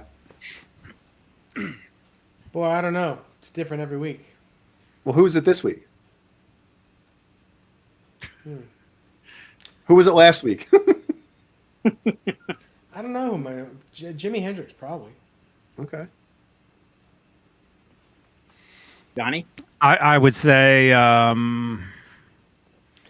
know who it is. Eddie Van Halen and as far as the guy from the inspiration, Police. yeah, the guy from the Police. the guy from the police. Guy from the Police. The guy from the Police. Andy As far as inspiration, Well, that's it then. That's he changed everything for me, because before that it was all Eddie Van Halen. We wanted to keep Van Halen. We want to keep Van Halen. That's the way it went.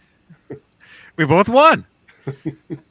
No, it's great. It's great if you're totally into something and then something else comes along and it just changes it or it adds to it.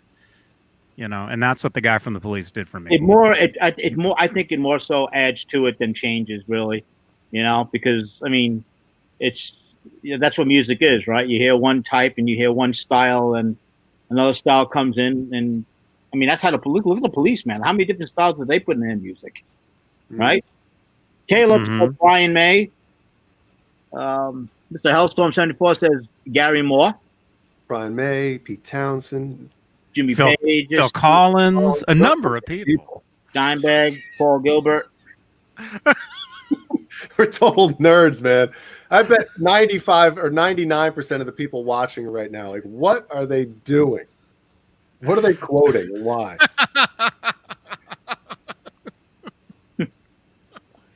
That dumb Van Halen Unleashed thing. Yep. God, it's so good. It's like one of those things you can watch it a million times, and the 1,000,001 time, it's better than every other time before that. It's one of those things that gets better and funnier. Those guys were funny as shit back then, man. Actually, yeah. The video I was watching last night, it's in the Discord. So jump over to the Johnny Bean Discord. Johnny, what isn't in the Discord besides me? Everything's over there. But yeah, there's this video of Van Halen, an interview with them from Much Music from 1993. And it's the same vibe, Jay, where they're joking around. Yeah, you got to check it out, man. It's 93? From 93, yeah. Eddie's playing a black music, man. You got to send it to me. Well, it's in the Discord. It's in the Discord. I'll have to log in to the Discord. Yeah. It's under the Van Halen videos section. It's cool. It's very, very cool. I stumbled across it last night, like late last night, and I'm like, whoa, this is neat. And that's right before a year before the wall started coming down. No, it was coming down right then. In 93 started. Because of the whole Cabo Wabo debacle? Probably. Yeah. I think that's right when it was. They didn't want to give any more money.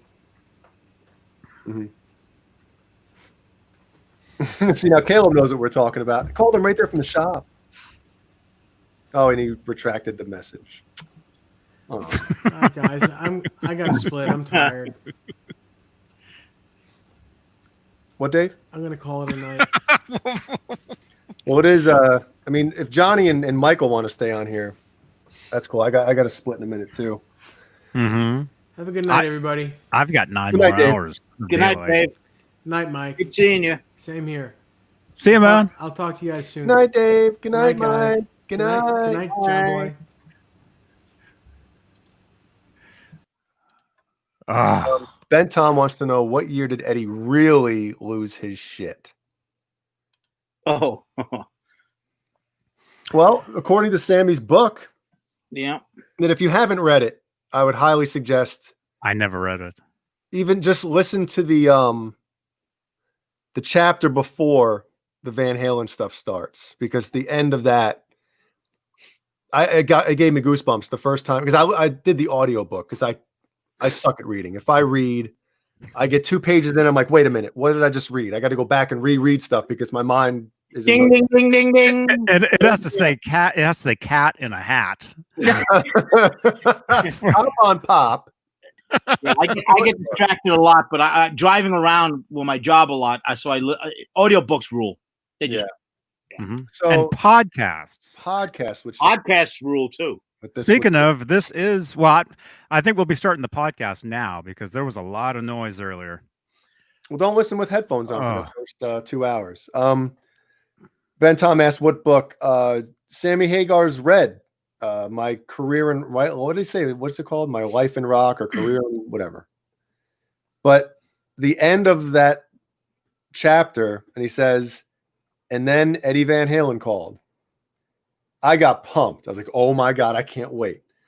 But he basically says when their manager passed away in '94. Oh, Johnny, what was his name? No, he passed away before that. He passed away in like 93.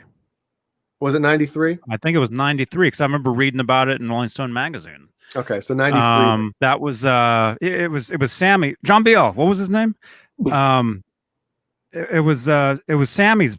Yeah, Leffler. Ed Leffler, yeah. Ed Leffler. Yeah. That was Sammy's manager. Yep. When Sammy joined Van Halen, then he became Van Halen's manager. Yep. So according to Sammy, that's when the wheels started coming off. When they got the newer manager, which was Extreme's manager, which is kind of funny. Wow. Also Rush's manager, but he was also Alex Van Halen's brother-in-law. And when they got him, Sammy views it as a kind of divide and conquer type of thing. He kind of split Eddie and Sammy up, got between them.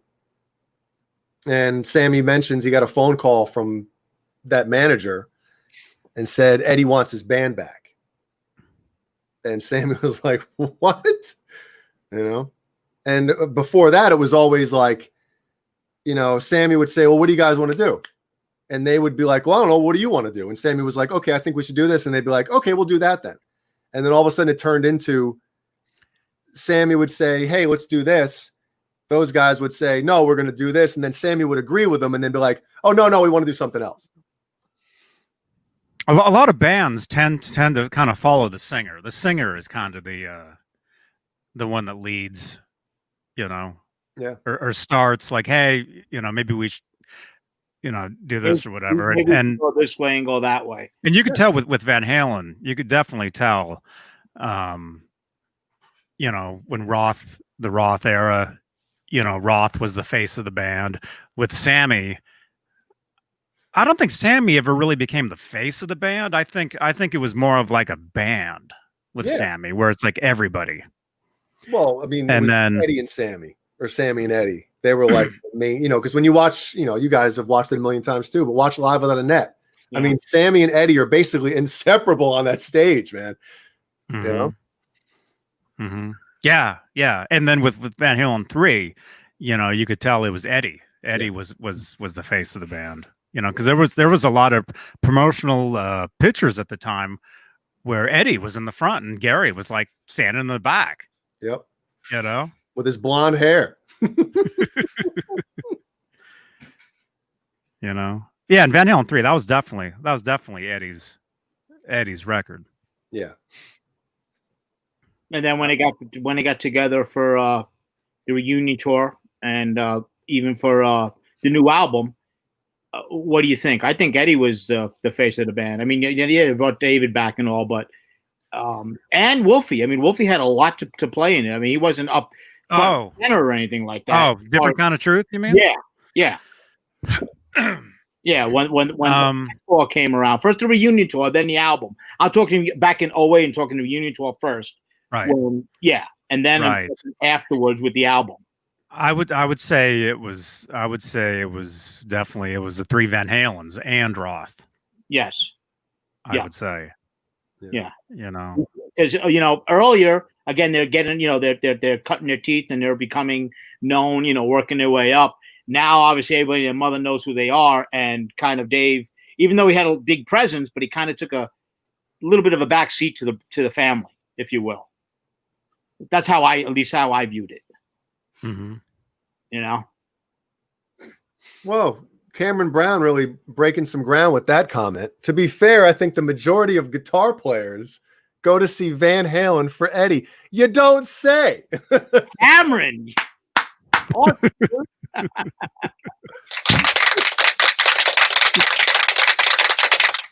That's why we love you.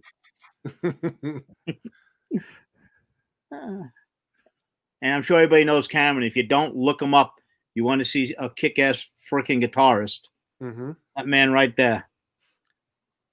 And a good dude, too. And a good dude and a funny son of a bitch.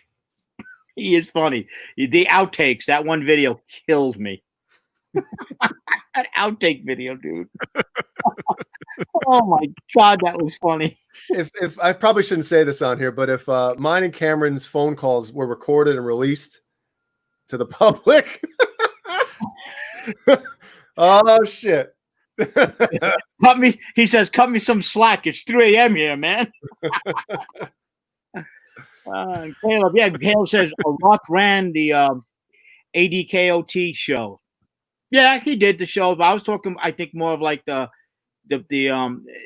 just the album, putting the album together and everything. I could be wrong. That's just the vibe I got off him. Well, I think when they got back with Roth, I think there was a huge understanding of like, hey, we got Roth back in the band. He's going to do what he's going to do. Mm. It was like just almost like an understanding and a thing where, I think all parties understood who was going to be doing what and how everything was going to work. It wasn't like a band anymore, in my opinion. It's like a project. Yeah. Well, no. It's just like a, how do I even describe this, or explain it? But back to Cameron's point, I will say that Van Halen is probably one of the very few bands that non-guitarists go to see the guitarist. That's why he's considered, by many, the greatest guitar players, because not just because of his playing, but his persona and what he did for rock and everything like that. Yeah, what he continues to do. Think about that, man. It's 2020, right? Well, there's a handful of artists, whether it be music, whether it be sports, that transcend what they do. Yeah. You got Hulk Hogan in wrestling, who's bigger than the sport. Michael Jordan. Michael Jordan. Yeah. Yep, bigger than the sport. And I think Eddie Van Halen at the time, he was as far as rock stars and guitar players. Yeah. Yeah, and also you say at the time, but also even present day. What I mean by that is like Michael Jordan walks into anything basketball arena, whatever. He's It's like watching. He's walking on air, right? Same thing with Eddie. He comes into any kind of arena or whatever. Nowadays nobody knows who the hell Eddie Van Halen is. Look, well, I don't really agree with that. I think a lot of people do know who he is. I'm talking like going backstage. I'm talking about the people in the industry, like Michael Jordan to basketball players, Eddie Van Halen to musicians, right? Showing up backstage, or just all of a sudden, if there's a regular NBA game going on, word starts circling around Michael Jordan in the arena. That's what I'm trying to get at. You know what I mean? I'm sure that dude that was at that got the picture taken of him at the Tool concert. I think Eddie went with Wolfgang too. Yeah, and he's taking the guy's picture, and the guy had no idea. I'm sure he knows who Eddie Van Halen is, but he just probably didn't recognize him. Yeah. No. Mm-hmm. Yeah, Michael Jordan is definitely the Eddie Van Halen of baseball. I know you're joking because you don't know that, but do you also know that he actually played baseball? Yeah, well, he plays everything. Eddie Van Halen plays everything too. He's not just a guitar player. He's a drummer. Yeah.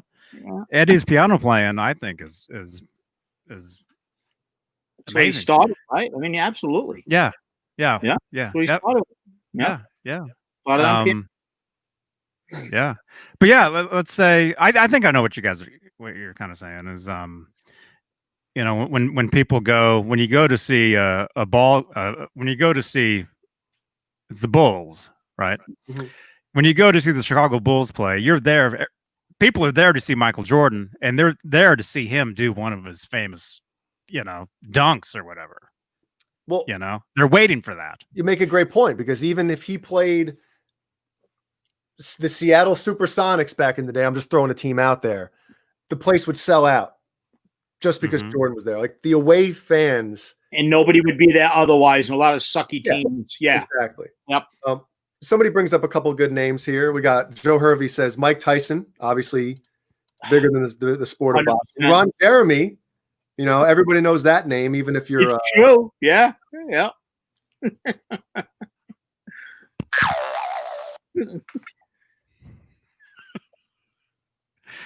And Jesus Rapes Me says Michael Jordan is worth $2 billion. I don't think Eddie has that. Michael dwarfs Eddie. I mean, we're not comparing them, saying who's larger on the grand scheme of things. No. We're just saying the thing that they're attached to, what they do, they're at one point or another, or even now, They're peers.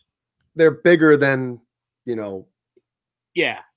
And I was talking about like their peers, right? You know, like I was saying, you know, if Jordan is in a regular basketball game, you know, words it's going to circulate around the arena that he's there. Same thing with Eddie. No matter, Yeah. Or if you took a poll, if you went out on the street, you know, with the microphone, you said, "Hey, you know, who's the best in basketball?" You know, you'll get a lot of people saying Jordan. You know, who's the best? You know, guitar, Van Halen. Yeah. You know, Or you just ask people that, do you know the name Eddie Van Halen? Do you know the name Michael Jordan? Not even telling them what they did. And I think most people would he plays guitar. He has that red striped, you know, people. They would know the name.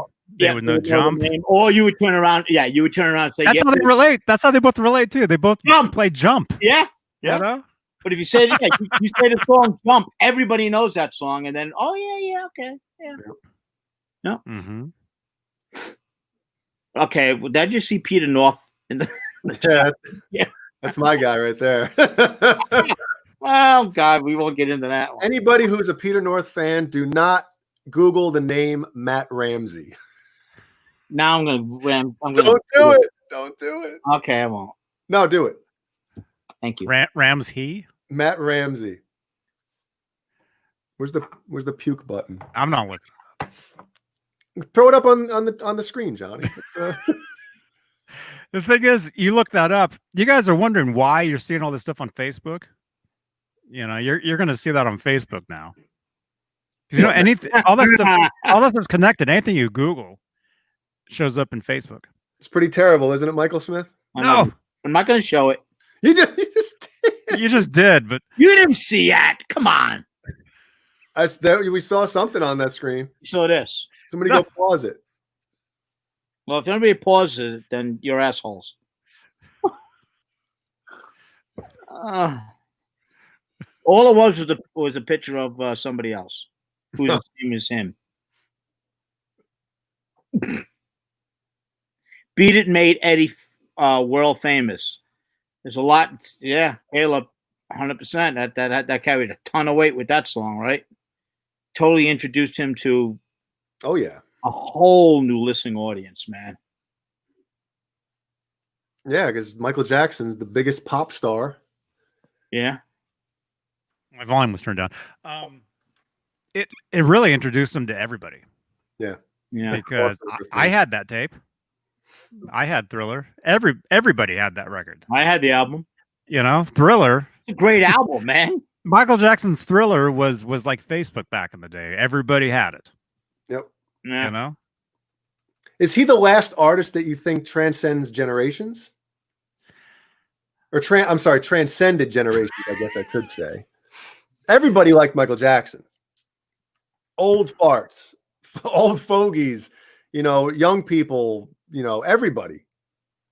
Mm-hmm. Question, because you're right. I mean, he had such a massive catalog and so many people liked it. My mom loved a lot of stuff from him. Yeah. I mean, do you think that's the last musician or pop star that was able to do that? I think the second closest to that would probably be Slayer. To be honest.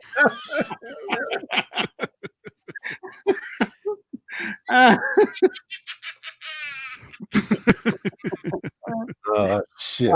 That's a great question, right? Think about that. So who can take an entire entire generation, really? Every generation know him and at least like a couple of songs by the artist, right? Dude, when his videos were dropping on MTV, man, whether it was Beat It, Thriller, Billie Jean, I mean, you had everybody was loving them songs. I love all those tunes. I think they're all great, man. Michael Jackson is, according to Google, 98%. Michael Jackson is the most famous pop star in America. In America, or probably the world. I don't think America. I mean, I would say in America first. They went bonkers for him in Japan and I mean all over the world. Yeah. Yeah, but not everywhere in the world. Well, Not everywhere in the world, some places you can't play music in the world. So. gets American stuff. Like they Yeah. don't let it in. Yeah. You're talking American artists then, right? I guess. Well, this says the most famous pop music artists in America. Oh, okay. Oh, so there's a bunch of different ones.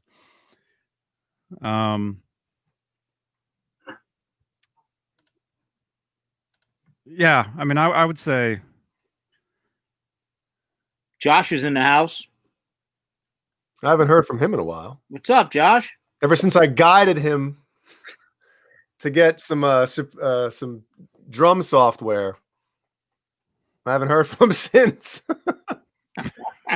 Hey Jay, help me out a little bit. Okay, buy this stuff, and then let me know how it's going, and then burn. Well, goodbye. Thanks, Jay. oh, I'm just busting balls. He knows that. He knows it. I need another cup of ice. I got to split. He's going to midget wrestling in 10 minutes. That's why he's ignoring you. He's got other shit to do. Yo, go live, Josh. I want to see that stuff. Is that what he calls? Uh-oh. Think. Oh, shit. Who's your friend that's coming over? Oh man. Oh, God. Oh shit. Anyway. Anywho. Well, thanks for letting me pop on real quick. Well, it wasn't me that let you in here. Wow. Well, I think we were literally killing Dave with all the Metallica talk. I mean, it's funny. He was like, as soon as Johnny and I started talking Metallica, Dave was like, all right, I'm getting up. I'm gonna get a drink. I'm out of here. And then Johnny leaves, and then I start talking about Metallica again. And I could tell Dave was like, oh God, get me out of here. And it's funny, like I said, when I got home from all the shit I was doing today, I jump on and it's just you and Johnny. I didn't see Dave, like he was like Johnny right now. I didn't see the avatar, nothing. Oh, so you were like, oh, cool, Dave's not on. I'll jump on with those guys. Yeah. And I said, I see that, you two are the only guys there. You want me to pop on? And then I pop on. Dave's like, what do you mean? I went to go to the bathroom. I mean, I didn't know, I didn't know. Oh, Johnny's back. Huh? You guys are saying something. No, I was saying I didn't know when I popped on earlier that I Oh. basically said to Dave that he was having problems. I didn't know. Yeah, the way you said it was awful. Oh, no, I don't think he was having problems. He had to get a glass of water or something. Yeah, and, well, and I took him out because he's having a lot of noise issues with his setup. That's what I meant by it. But I came out with, of course, me. Well, he doesn't hear it. That's the problem. That's the problem, is he doesn't hear it. I hear it, and it sucks because I have to do more work for the podcast because of all the echo, all that noise. I'll boost up all that noise, and oh, okay. Like the last show that we did, was it last week? The one where we went on again, where it was just him and me. 2 weeks ago. 2 weeks ago, whenever that was. I couldn't podcast that because of the noise. Is it his interface? Why is he getting that noise from? It might be. It might be the interface.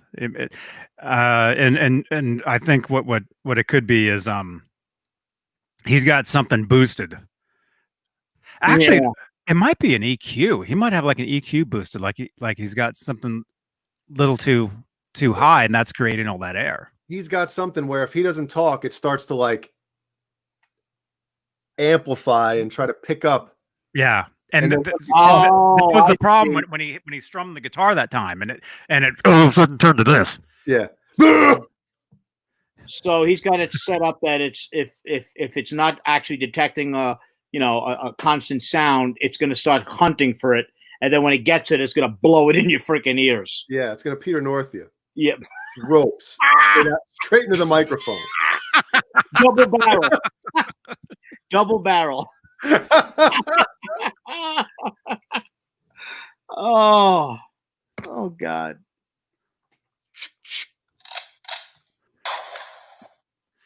Well, Johnny, thanks again for letting me pop in.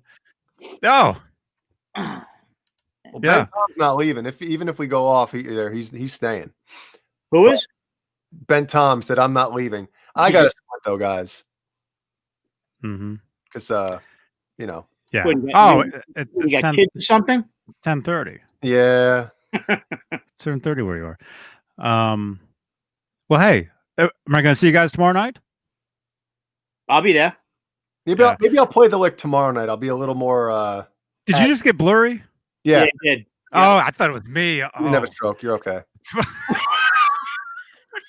I thought it was me. I thought, oh no. What's happening? You were blurry in the left eye, and I was clear as a bell in the right eye. Yeah, You're all screwed up, Johnny. wow. Man, I think Saturdays are actually the most fun. I have the most fun Saturday nights, doing these things. You know why? In Unless, the words of, and this isn't anything, I just thought of this saying. When Eddie says, "There's no governor anymore, man," it's kind of like that. It's like it's we're a band, we're a real band. No, because we don't have to like. I feel like on the Friday shows, and I'm sure you guys feel like you Paul and Mancuda on Tuesdays, like you want to stay kind of on topic. I just went blurry again, by the way. Yeah, I saw that. You don't want to, I guess, stray too far for long, where on Saturday nights we can talk about anything for as long as we want, and it's just bullshitting. Yeah. Yeah, Saturdays are great. It's just a bunch of friends getting together, hanging out with the 100+ friends in the chat room. Yep. You can fake that shit.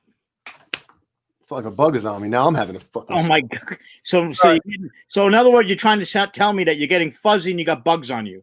Man, I don't know what the hell's going on in here. But Cobra Kai Platoon asked before. He said, "Let me get to this thing." He says, "Jay, when will you do a show on the production of music, like music production?" And I have no idea if that's going to happen. But if anybody has any questions on that stuff, I mean, we'd be happy to talk about it in here. And that's what I want to do. I want to do that. I want to do a strict production, because when we start talking about that stuff, I think that's awesome. I'd love to listen to that. Yeah, absolutely. Because I mean, as much as all of us, and I'm talking all of us, chat room, everybody, I mean, first and foremost, we all love music. That's the gears, right? That's the stuff that gets you going. Yeah, but a lot of people don't really like Dave, for instance. I mean, you guys know this. Whenever Johnny and I start to go on a tangent about production and mixes and stuff like that, like Dave checks out. Dave's gone. It's like he doesn't want anything to do with it. It's not for everybody, but I mean, that's my wheelhouse. I love that shit. Yeah, I know. I get it though. Some people, they're not interested in that, and I understand it. I totally mm-hmm. But when we talk about it, it's fun. Yeah. It's not like there's. Well, some people might think it's. Okay. I don't think it is. Me neither. I don't think anything around here is. I think it's all fun. I agree. That's all fun. That's why the hell I'm on here. I mean, if it wasn't fun, Johnny, you'd be talking to yourself with nobody in the chat. I mean, it's fun. It's fun. It's informative, and it's real.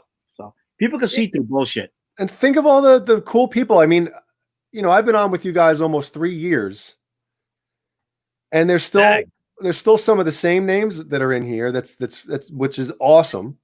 Right. And obviously, we see new names popping up and stuff like that, which is great. But it seems that we have an awesome, like, just community of people that are obviously have the same, appreciation and what am I talking about here? It's very special. Yeah.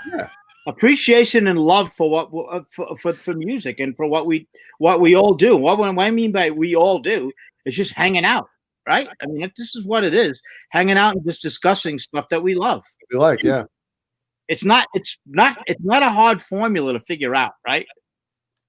At least I don't think so. Oh, it's nice passion. Thank you, Halface and Thomas Santiago. There you go. Good night, Thomas. Good night, But Thomas. it's just cool to have an audience of people that share the same, likes and passion. Thanks, Halface, that you do, and that want to hear people talk about it. And that hate the same stuff. Van Halen 3. No, I'm joking. I like Van Halen. I know you do. I know, but I'm going to split this time, guys. But I'll see everybody tomorrow night. And Yeah. I think we'll all split. I think we'll all get out of here. We'll be back tomorrow night with John BL's program, which is called Saturday Night Live. Looks like this. Where's just a thing? Looks like that. Although I changed the logo, so it actually doesn't look like that anymore. It looks like this. that is very centered, huh? Exactly. Well, you got to remember, I made that on this. That's actually a pretty good job then. So look, the So duct tape is covering. And the graphics look probably exactly around the time frame that thing was made. It's a 5S. That's a 5S. Yeah. What's the S? What's the S stand for? Shit. Look at that. The screen's popping off. I know. The screen's coming up. The battery is what do you call it? Please don't tell me that's your phone. Yeah, It is. It's his phone. Oh god. it is. Although I'm getting a new one probably in a couple weeks. Okay, good. See, I can't even use the button. I It won't even let me. I can't sleep at night knowing that that's your phone. By the way, that drives me insane. I get. That drives me insane. Insane. God, that horrible. drives me insane. It's awful. It's awful. Look at that freaking thing. It's.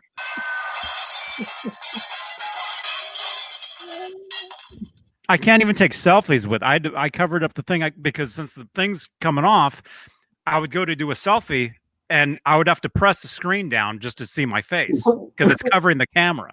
It's horrible. It looks so weird, man. It looks like if you went to take a selfie, I'm waiting for like one of those Polaroid things to come flying out. I can actually. Can I take this off? All right, you guys can talk about your phone. I got to go though. Okay. I'll see everybody tomorrow night. Night, Jay. Good night, Jay. Let me show you. Let me take a selfie and show you what it looks like. I took the sticker off just enough. Just enough for the camera to. Look at this. Okay. This phone is so messed up. Here is a selfie. I'm not joking. I'm not kidding. It's gonna hold on before you show it. Is it gonna be worse than my selfie with me with the beard and the hair? No. Oh No, but this is what a selfie looks like on this phone. Look, you can't even see half the screen. It's covered up. Well, hold on. That is literally now. There's no tape on that, right? Well, I took it off. Right. I took the tape off. That's what's left of your camera, basically. That's what's left because my camera is being covered up by the screen itself. The screen itself is lifting because the battery is expanding. What happens is the battery expands and it lifts the screen off the phone. And the reason the duct tape is there, oh my god, is because you can see underneath the screen. Look at this. I'd be afraid of that thing blowing up in my hands. I know. I'm actually worried about it. See, look, you can actually see light under there. Yeah. See that? Yeah. I just saw it. That's why I've got duct tape there to cover that. Yeah, it's horrible. I'm actually worried about this thing busting up at some point. Well, yeah, it's there's if your battery is I can't right now. I just can't. If you're I know, it's scary. expanding that bad that it's ripping the phone apart, Yeah, that's not good. I know. I know. So the sooner I get a new phone, the sooner I can turn this one Do you off. have one in the pipeline already, or what? Uh, sort of. Yeah. Yeah. Okay. Yeah. So You know what? To be honest with you, I thought that was a prop. Not. no, No, I know. send me a text. Say hi, real quick. Send me a text. Say hello or something. Okay. Yeah. Oh, Let me show you. This is my actual phone. here it comes. Don't show my number. Well, it won't show it because I got your name. It's real. This is my actual phone. Yeah. Okay. It's horrible. Oh, that's terrible. Just terrible. This is a better phone. Yeah.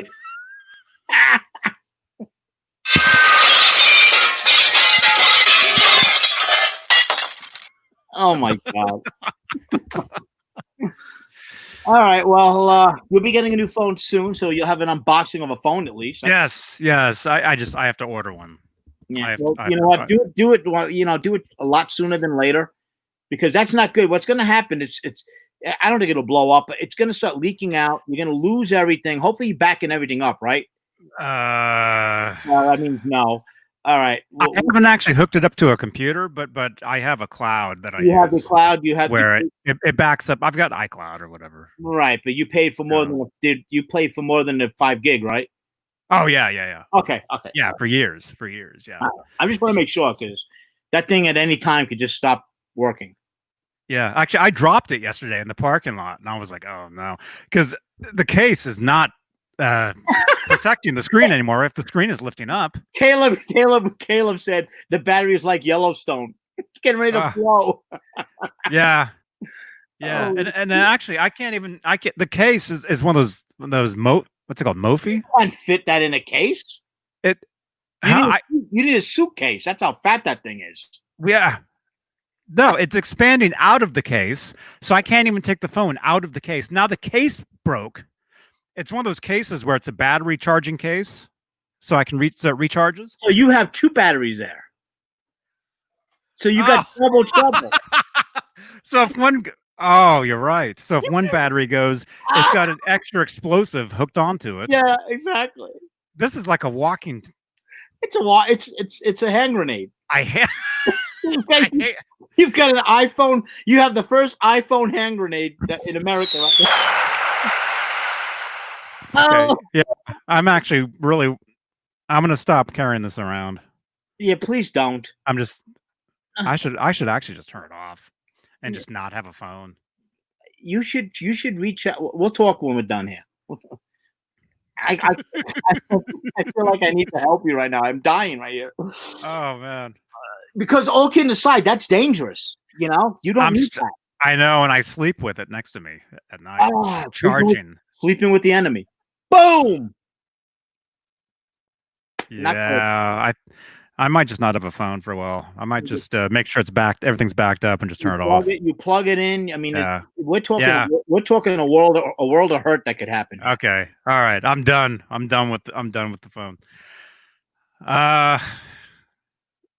Yeah. Aren't you glad you let me on? Yes. Just talking out of a phone. You just saved my life. Oh God. Thank you, man. Yeah. All right. Thank you. Thank you. Thank you, our executive producers. Thank you, our channel members on YouTube here. You can become a channel member. Click the join button on YouTube. And lots of fun, exclusive videos, exclusive stuff, extra stuff. And then what else? Tomorrow night, Saturday night with John Biel and Michael Smith and whoever else, Jay Hannon, probably Neanderthal as well. Yep. So we'll see you guys tomorrow night. Thank you so much for watching. Leave a thumbs up, Facebook and YouTube. MySpace. Yeah, Caleb. Yeah, I'm gonna make sure I'm backed up, and I'm gonna turn it off. Yeah. I'm done with it. That's nothing to mess around with. I know. What? Jay's messaged me now, but he's messaging me on this phone. Did he? Yeah. Hold on real quick. I'm gonna send you one quick message. I want to test something out. Okay. Yeah. Well, Oh yeah. Yeah. This is a podcast. You can listen to this on Stitcher, TuneIn, Google Podcast, Apple, iHeartRadio, Spotify. I just sent you something real quick. Subscribe to the podcast. Let me see. Oh man. What if I was one text message away from that? What if that actually triggered this? Oh, where? Boom. Because it's so bad it doesn't even want to come in the focus. Yeah. Yeah. Okay. I'm gonna make sure it's backed up. I'm gonna turn it off. I'm done with it. Yeah. Yeah. I've been actually worried about it for a while now, like walking around with it. Yeah. But You guys now, don't- if you guys are telling me, just not even use it anymore. Don't even try it, man. It's not worth it. Yeah. Well, actually, I before this whole quarantine thing happened, it's probably 4 or 5 months ago, I did go to an Apple store and I did show them this phone. What And they I showed them what's happened. I asked the guy if it would blow up, and he said it wouldn't. It's not blow up. See, blow up is one thing. It can start a fire though. Well, you hear about those guys, their phone blows up all of a sudden. Yeah, but well, if he's saying it's not going to blow up, maybe he's right. But that's not to say it won't start a fire. I mean that battery is there's nothing right about it. You know what I mean? That's my point. Yeah. There's nothing right. Oh, I know. Yeah. Frankenphone. He said that. Okay. Should I even plug it into a computer, or should I just turn it off? I mean, everything should, as long as I do have. If you're plugging it in, okay, aside, if you're plugging it in to charge it, make sure it's within eyesight. And yeah, always. Yeah, and just get a new phone. Don't believe it plugged in overnight. I always do. I'm going to stop that now. I wouldn't, because if you're sleeping, the last thing just don't go there, man. Yeah. Yeah, but if I have iCloud, though, everything that's on here should be backed up, right? Yes, and if a matter of fact, go into iCloud and just hit back up now. It's probably doing it automatically, right? But you can prompt it to do it. Just hit back up now, and it'll back everything up. Okay. But it does it in the background. It'll back it up in the background by itself. But especially if you're getting a new phone, always just prompt it to do it on its own. This way you don't have a question about it. You know it's done. Yeah. Yeah. All right. I'm going to do that. I'm going to do that tonight. Okay. All right. Thank you. Thank you so much, everybody. Leave a thumbs up. And we'll see you guys tomorrow. Bye. Have a good night. And watch another video. Don't leave the channel. Do not leave the channel. Watch another video somewhere on the channel here. Watch Tuesday's show or last Saturday's show or something. There's so many killer shows on there. Yes. There really is. Yes. And we'll see you guys tomorrow night. Have a good night. Good night.